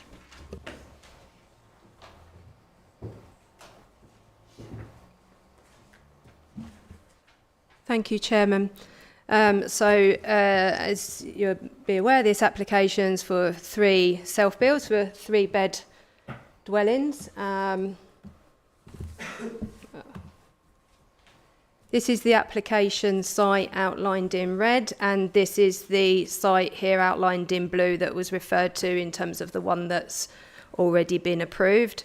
The development is in the countryside, so it isn't in the built confines of any village. And then just to locate yourself, this is the site here, and then the village of Lower Howstows here. The difference between this application and the one for the single dwelling is that the other one came forward as an outline, which is often the case for self-builds, not always, because if it's a single dwelling, the applicant is usually the person that would end up then living in it. But for multiple dwellings, it's usually an outline form. And then you'd get reserved matters. So with an outline, you'd then secure the details. You'd have you'd provide a service plot, and then the future occupiers would be involved in the design of the dwelling as part of the reserved matters. This is a full detailed planning application, so the proposals have already been worked up. So this is the layout here. You've got 3 properties here, an access utilising an existing access onto Breach Lane here. This one to the south is would be a new one. This access comes into an area of hard standing currently, and there's an outbuilding on the site there that you'll see in the photos in just a bit that is to be demolished. So that's the reference to the previously developed land. These are the drawings that show the design of the 3 plots and includes details of materials. And then we've got photos. So the first one with the highway sign in is just standing on the opposite side of the road, sort of facing southwest, and then just walking further down the road. So you can just see maybe the outbuilding there, and then the building here. And then these are the properties on the opposite side. So that's where the access currently comes in. So a small stretch of fencing, and then these are the properties opposite. You'll have read the report and you'll see that we do not consider it is true self-build in the sense, in terms of the definition that's set out in the report. The occupier, the resultant occupiers of the first occupiers of these properties hasn't had any input into the design.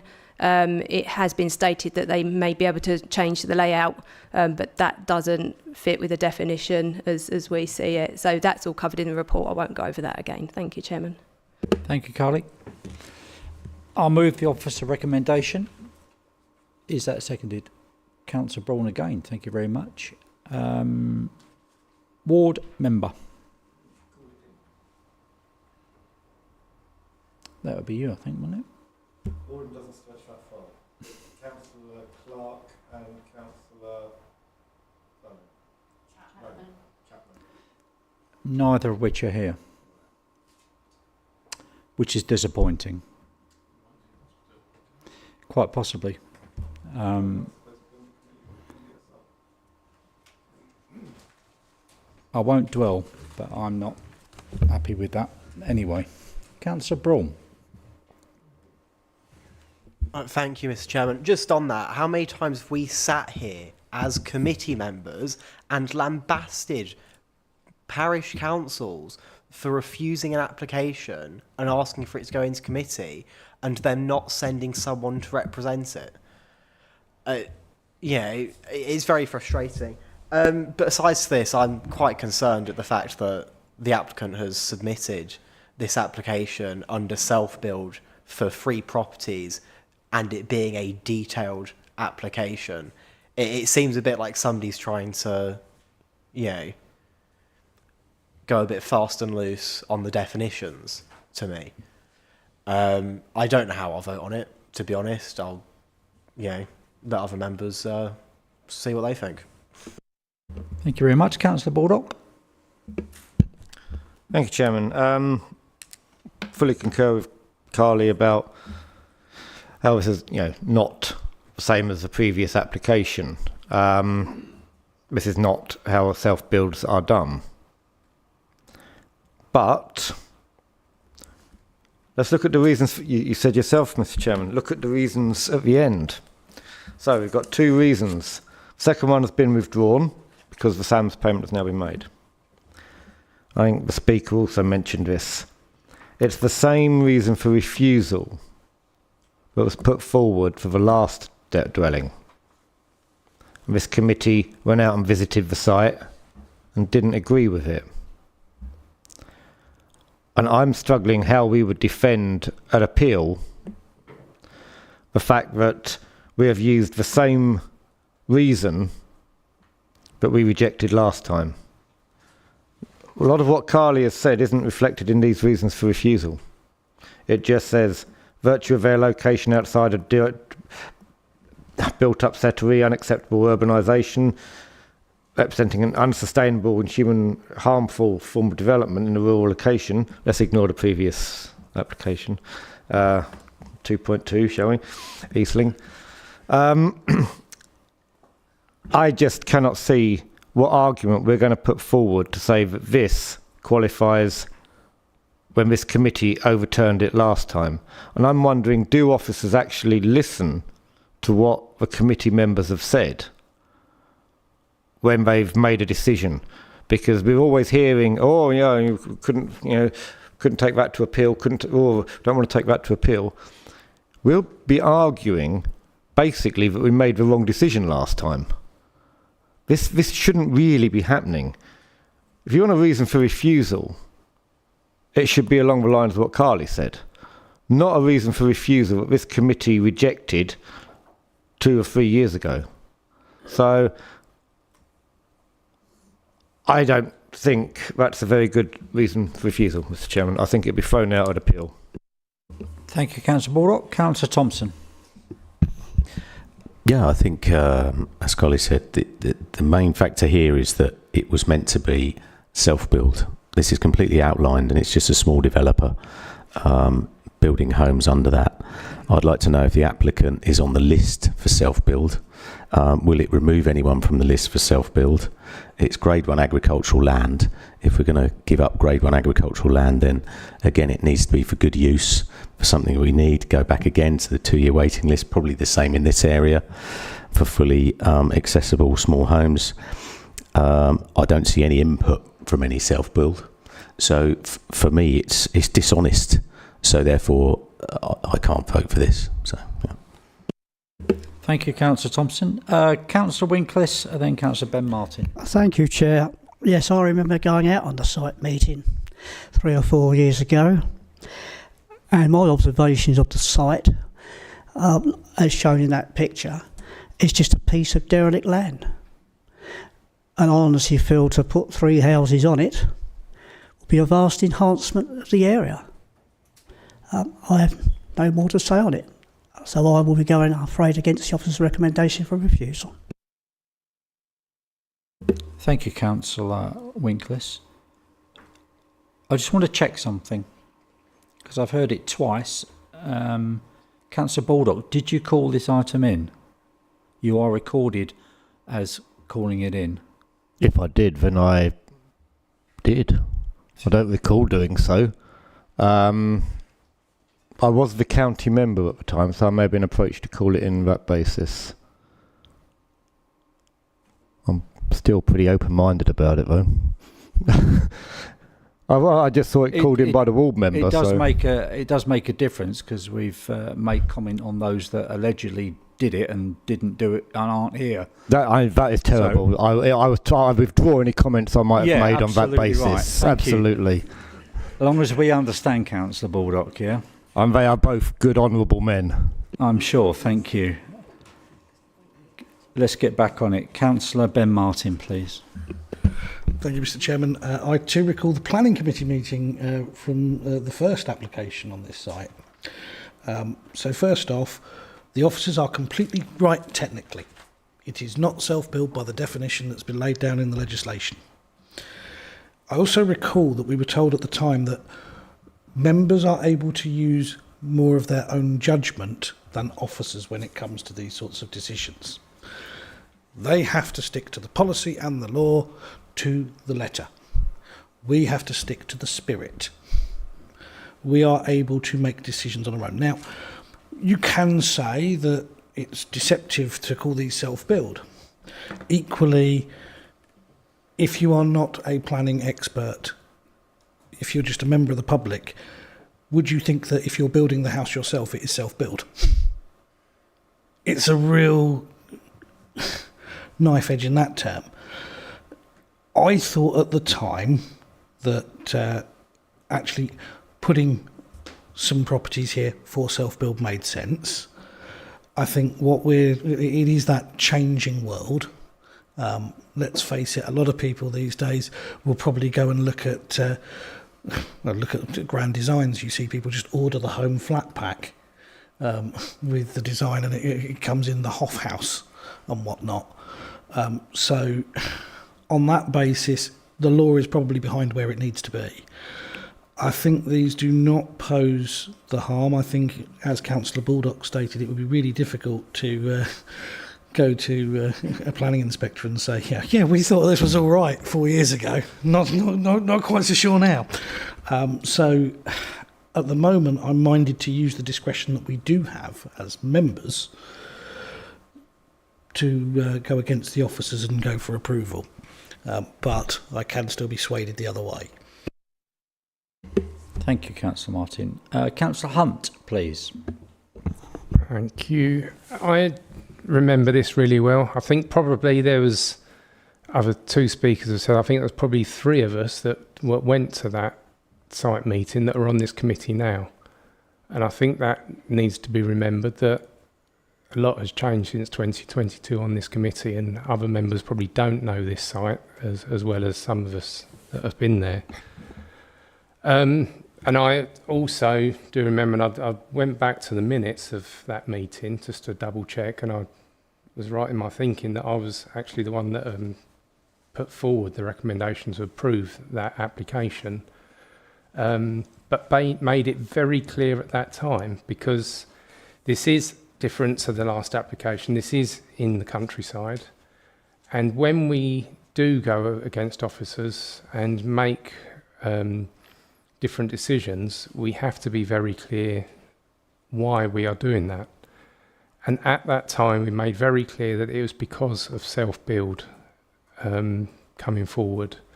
So I think what officers have recommended today, they are not wrong at all. It is in the countryside, and going by policy, it should be refused. And it was only at that time that committee can then overturn that and make a different decision if we feel we should do. The problem I have got is this: is it self-build? Is it not? And unfortunately, I don't think it is self-build. You can't have properties coming up that are self-build that are all very similar in style, and the speaker did say this at the time. It's an application that's come forward that's in a similar style to what's there. Well, self-build, I would think, is different styles to how the person, each individual, wants it on that plot. And if this came forward as an outline application, exactly as it did before, and then the person having that plot would then bring forward the details of what they would like, that would be self-build. So the concern that I have got is, if we approve this, we are saying that in other areas like this, in the countryside, someone can come along with 3 houses and put an application in, and this is setting a precedent because of that. So I do have a concern. I think I am having to with the officer's recommendation on it, even though I would like to see this coming forward exactly as self-build. But can I just have clarification from officers what happened in the past in 22? Because there is plans of, there's a red line boundary and the blue line boundary on those previous plans. And I don't think the application at the time was outlined for the whole site, including this part. So was it at the time that the outline application was just for that plot 1 and excluded this site, and therefore this application coming forward now is a completely new application just for what we've got in front of us? Thank you. Thank you, Councillor Hunt. Ian, can you answer that question? because I've got more speakers. Yeah, for sure. We'll come back to Councillor Hunt. Yeah, we'll come back. Councillor Speed, and then I'm coming back to Councillor Braun. Oh, Councillor Kavanagh. Thank you, Chairman. At the end of the day, this is an infill proposal. It's a brownfield site. Looking at the reasons for refusal, it talks about unacceptable urbanisation of the site and intensification of sporadic development, an unsustainable, harmful form of development in a rural location poorly related to day-to-day services and facilities. I mean, that's an important point to take into consideration if it's 100 houses. This is just 3 dwellings. Plot 1's already been approved, and I don't really see there's substantial grounds to refuse another 3. Thank you, Chairman. Thank you very much. Councillor Kavanagh. Thank you, Chairman. Going on from what other people have said, if we approve this, and I'm still not sure yet, it would be creating an estate of 4 similar houses.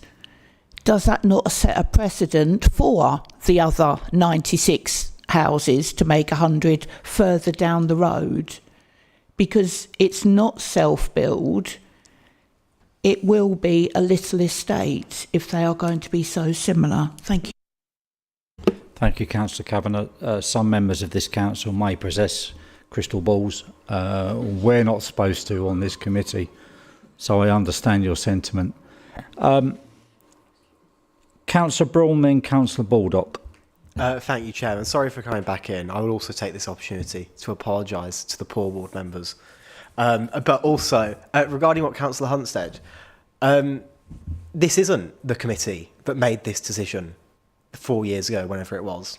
It's a different committee.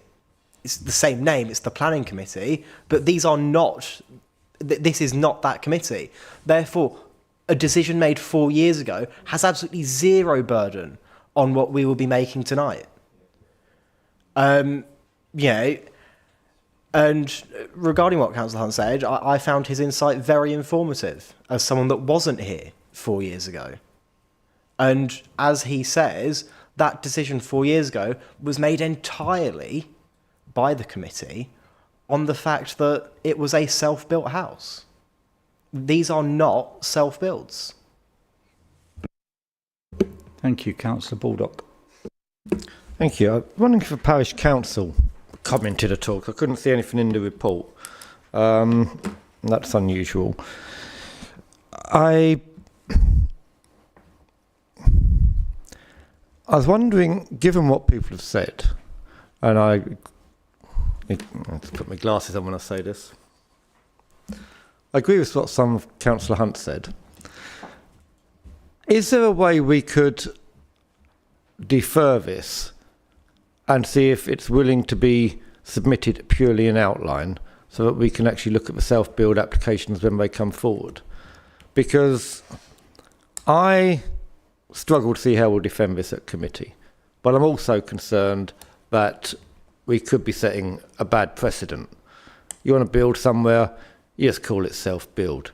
This has obviously not gone through the proper process. Yet, as I say, I think we'll lose it at appeal. I'd rather not set a precedent that allows this sort of application to get a foothold if we could get a agreement on outline in the same way that the previous one was done. I can remember what happened with the red line. The red line was huge and we got it changed to accommodate just the area of the plot that was being proposed. This is now obviously the rest of the plot. That was my suggestion. So I do remember it. But yeah, is there a way we could possibly get the self-build back? Thank you, Councillor Baldock. Ian, have you managed to find the bits you were looking for? Please.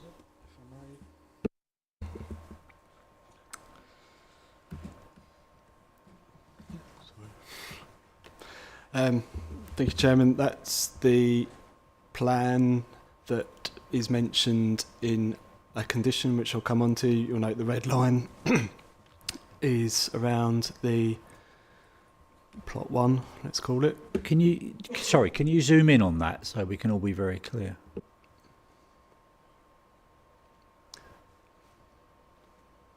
Okay, a bit more. Sorry. Yeah, that's good. Yeah, that's better. So that, if I can go on, the relevance of that is that condition 22 said the development hereby permitted should be confined to the area of land shown edged in red in drawings, and that was one of them. And the permission was for a single detached self-built dwelling house. So to clarify, it was a single dwelling that was approved. In terms of other comments that have been made, if I can start with Councillor Martin, Ben Martin, I would suggest that we're all bound by the requirements of the Act to determine the application in accordance with development plan unless material considerations indicate otherwise. We should all interpret policies consistently because we are the local planning authority and we have a public body and we should try and be consistent. Where you, as councillors, may choose to apply weight differently to us in respect of material considerations is your call, and weight is for the decision maker, which is you and not me. In respect of Councillor Hunt's and Carly's commentary about self-builds, I think we all agree it doesn't accord with the Act. The implications are quite significant because BNG, the development would be exempt from BNG if it was self-build, but it's, in our opinion, not. That's a full application with no indications provided of how any future occupiers have had an input in the design. It doesn't accord. It's not an outline with reserved matters. You would be determining the application based on what is before you today with those approved plans, and you shouldn't have regard to how it might be varied through a Section 73 or anything else, a non-material amendment by any future owner, self-builder in the future. You're approving those plans that are before you with 3 fundamentally similar dwellings. I would suggest that once we've got a full planning application, we can't revert it to an outline.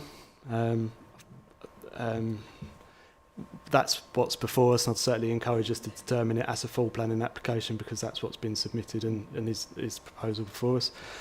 In terms of consistency with previous decisions, we do listen. Well, I do. I wasn't here 4 years ago, so I can't say I've trawled back to videos of that time. There is quite an important distinction in that you could have before, and other councillors will tell me better because they were here, you could have found harm on various respects. You could have found conflict with the development plan in terms of the settlement strategy. It's outside the settlement boundary. It's got all the flaws that have been set out in this officer report and, by the sounds of it, that officer report at the time. You then could have given weight to the fact that it was promoted as a self-build. It was an outline. It was certainly more genuine in appearance as a self-build. You could have applied weight to that fact and deemed to approve the application because you've applied weight to the self-build. That was perfectly sound to do so. That wouldn't be binding on this decision because, respectfully, I'd suggest that you give no weight to the fact that it's a self-build dwelling. You just consider this as 3 dwellings in a countryside, contrary to the settlement strategy, where we wouldn't normally support dwellings. And so for that very clear distinction between the two, and we shouldn't let how we might proceed at appeal overly influence our recommendations or your decisions, because every case is on its own merits, and one inspector might reach a different conclusion to another, and I believe there's case law around how we shouldn't be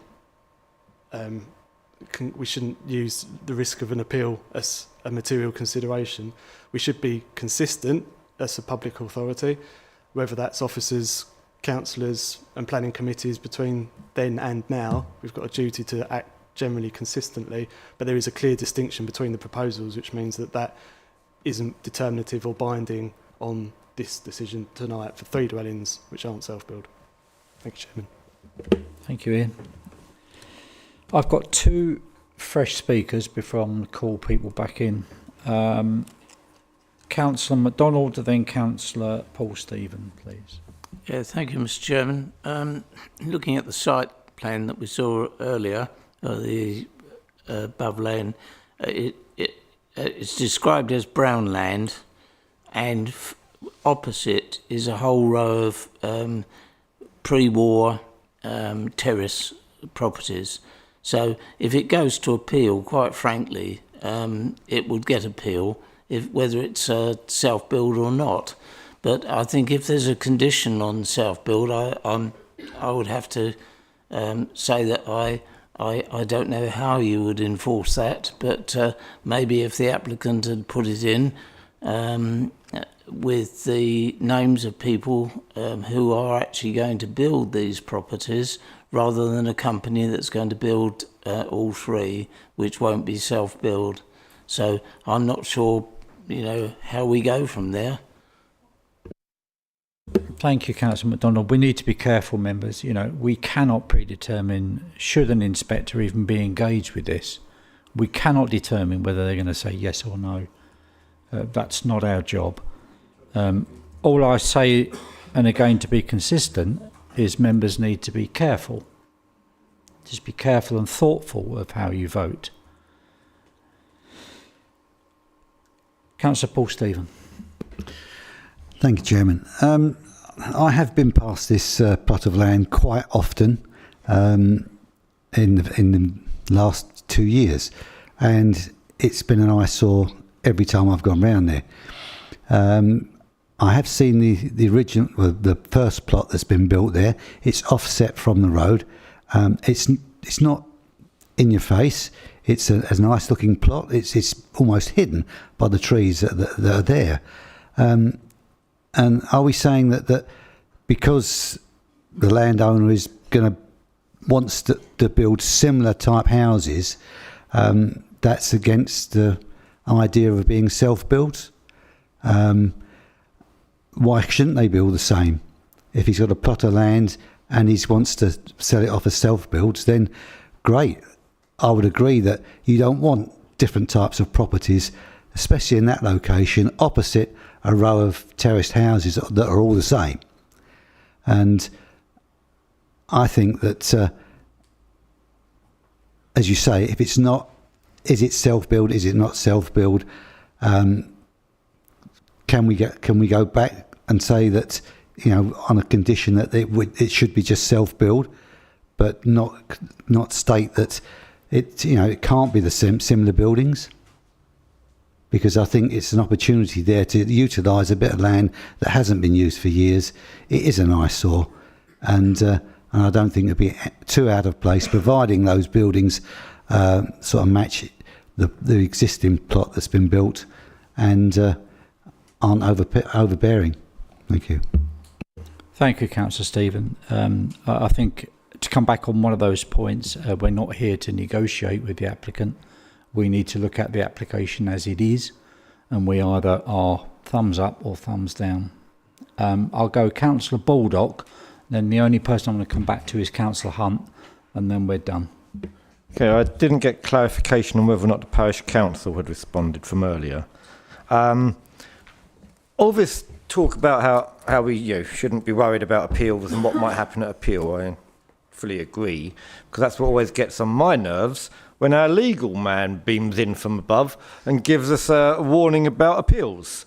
Hopefully he can stop that in future, now that you have spoken so clearly, but we shouldn't have that talk.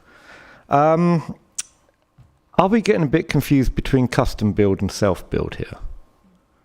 There is clear definitions, and I hope that, and I think both of them getting their pens out of their mouths ready to.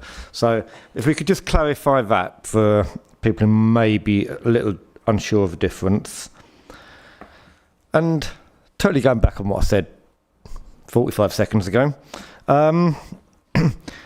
we have seen practices lately.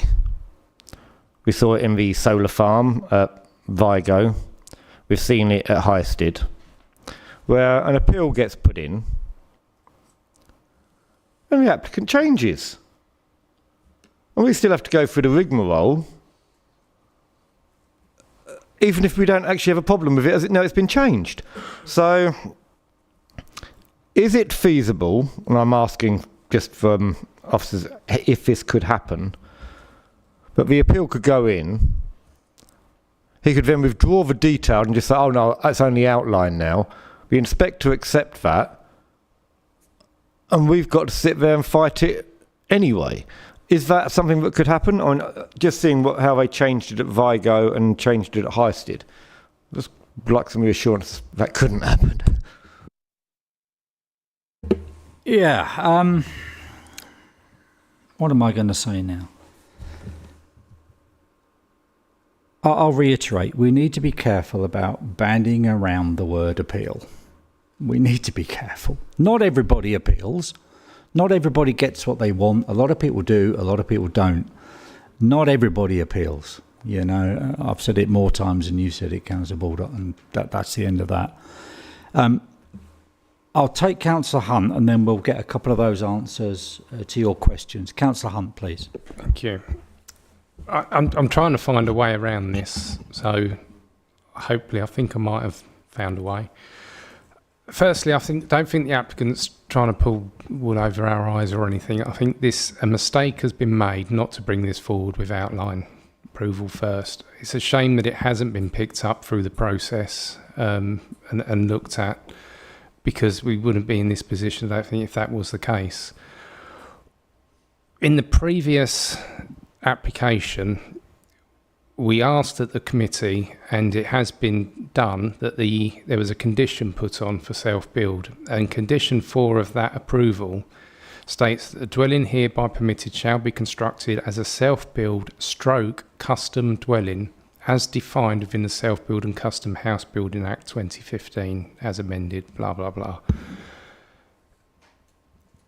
Custom build is different to self-build, and custom build is a building that is approved that can then be custom, changes be made by whoever's buying that. It would be inside and you can change the rooms and different bits as long as the actual outline of that building is the same. And the same going with features on the house and bits and pieces. Now I'm hoping that this may be something that could be done, because I think these are more custom build than self-build. And if that is the case, I think, and officers can tell me if I'm wrong and this isn't possible, but maybe we could be deferring this so that there's some discussion to make sure that these are more custom build, because I can see that probably what's come forward now, if there's a statement of some sort that would be saying that there is changes to be made, maybe removing the treatments and everything from the application. It's not changing the actual initial application that's come forward, but it is just giving some scope for changes to be made to make sure that they are custom. And if that is the case, then I think that is something that could be moved forward. But for all the discussions, I think what is here at the moment will need to be refused if it isn't possible to defer it and make some changes to make it a custom stroke self-build. Thank you, Councillor Hunt. You made mention of deferral. It has been proposed as refusal, so that's the motion on the floor at the moment. Yep. It is, but if we do refuse that, we can't then defer, so we need to defer first. So if officers come back with that thing, then I'll be able to possibly make a proposal. I did bite my tongue, and I accept that.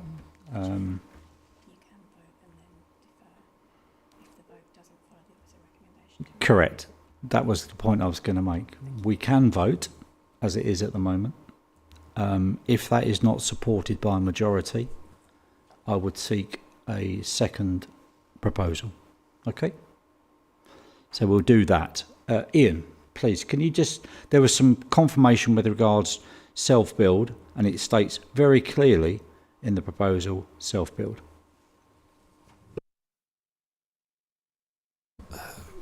Through you, Chairman, we're primarily having regard to the definition of self-build and custom house building, which is what is taken from the NPPF, and it means that the building or completion by individuals, associations, of individuals or persons working with individuals for houses to be occupied as homes by those individuals. It does not include the building of a house on a plot acquired from a person who builds the house wholly or mainly to plans or specifications decided or offered by that person. So what you've got here is a full set of plans that would then be offered to the people buying. So it's definitely not, and that's the definition. It melds self-building, custom house building into that one definition, and it doesn't separate the two out. That's exactly as I understand it. No further speakers. The recommendation... My question about parish council. About parish council. Was the parish council consulted? Did they comment, please, Carly? They were consulted, but I couldn't see any comments on our system, so it looks like they haven't commented. Thank you. That has been proposed for refusal in line with officer's recommendation that has been seconded. Those in favour of refusal, please show. 1, 2, 3, 4, 5, 6, 7. Those against refusal, please show. 1, 2, 3, 4, 5, 6. Any abstentions? 1 abstention. That is then refused in line. Thank you very much. Members, I know we should be looking at a break. I'm going to propose that we carry on. We have part 5s to get through, which if we're careful and consistent, we should be able to do. Members happy with that? Excellent.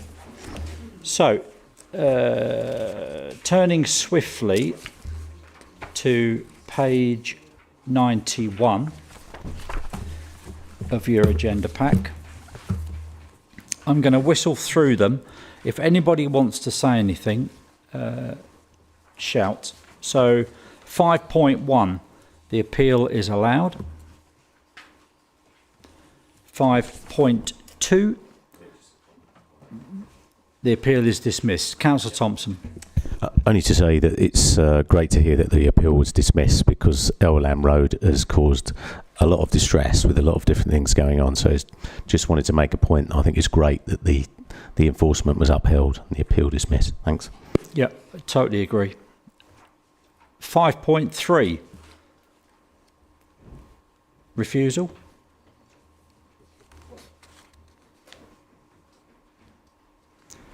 .4, appeal dismissed. Sorry, Chairman. 5.4. Yep.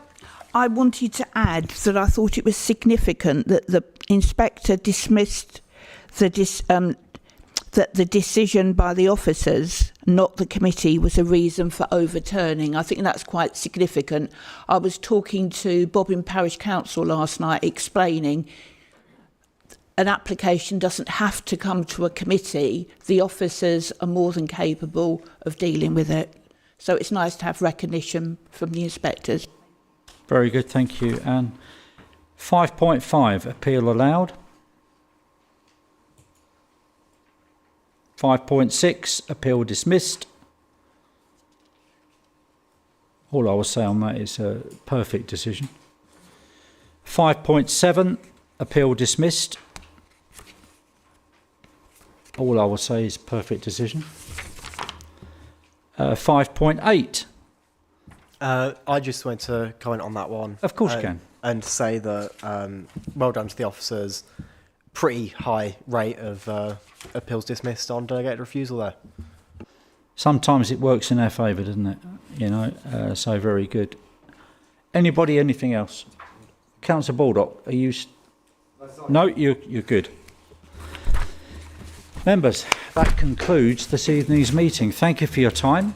Thank you for your contributions. Have a safe journey home and see you all next month. Meeting closed at 9:20. Thank you.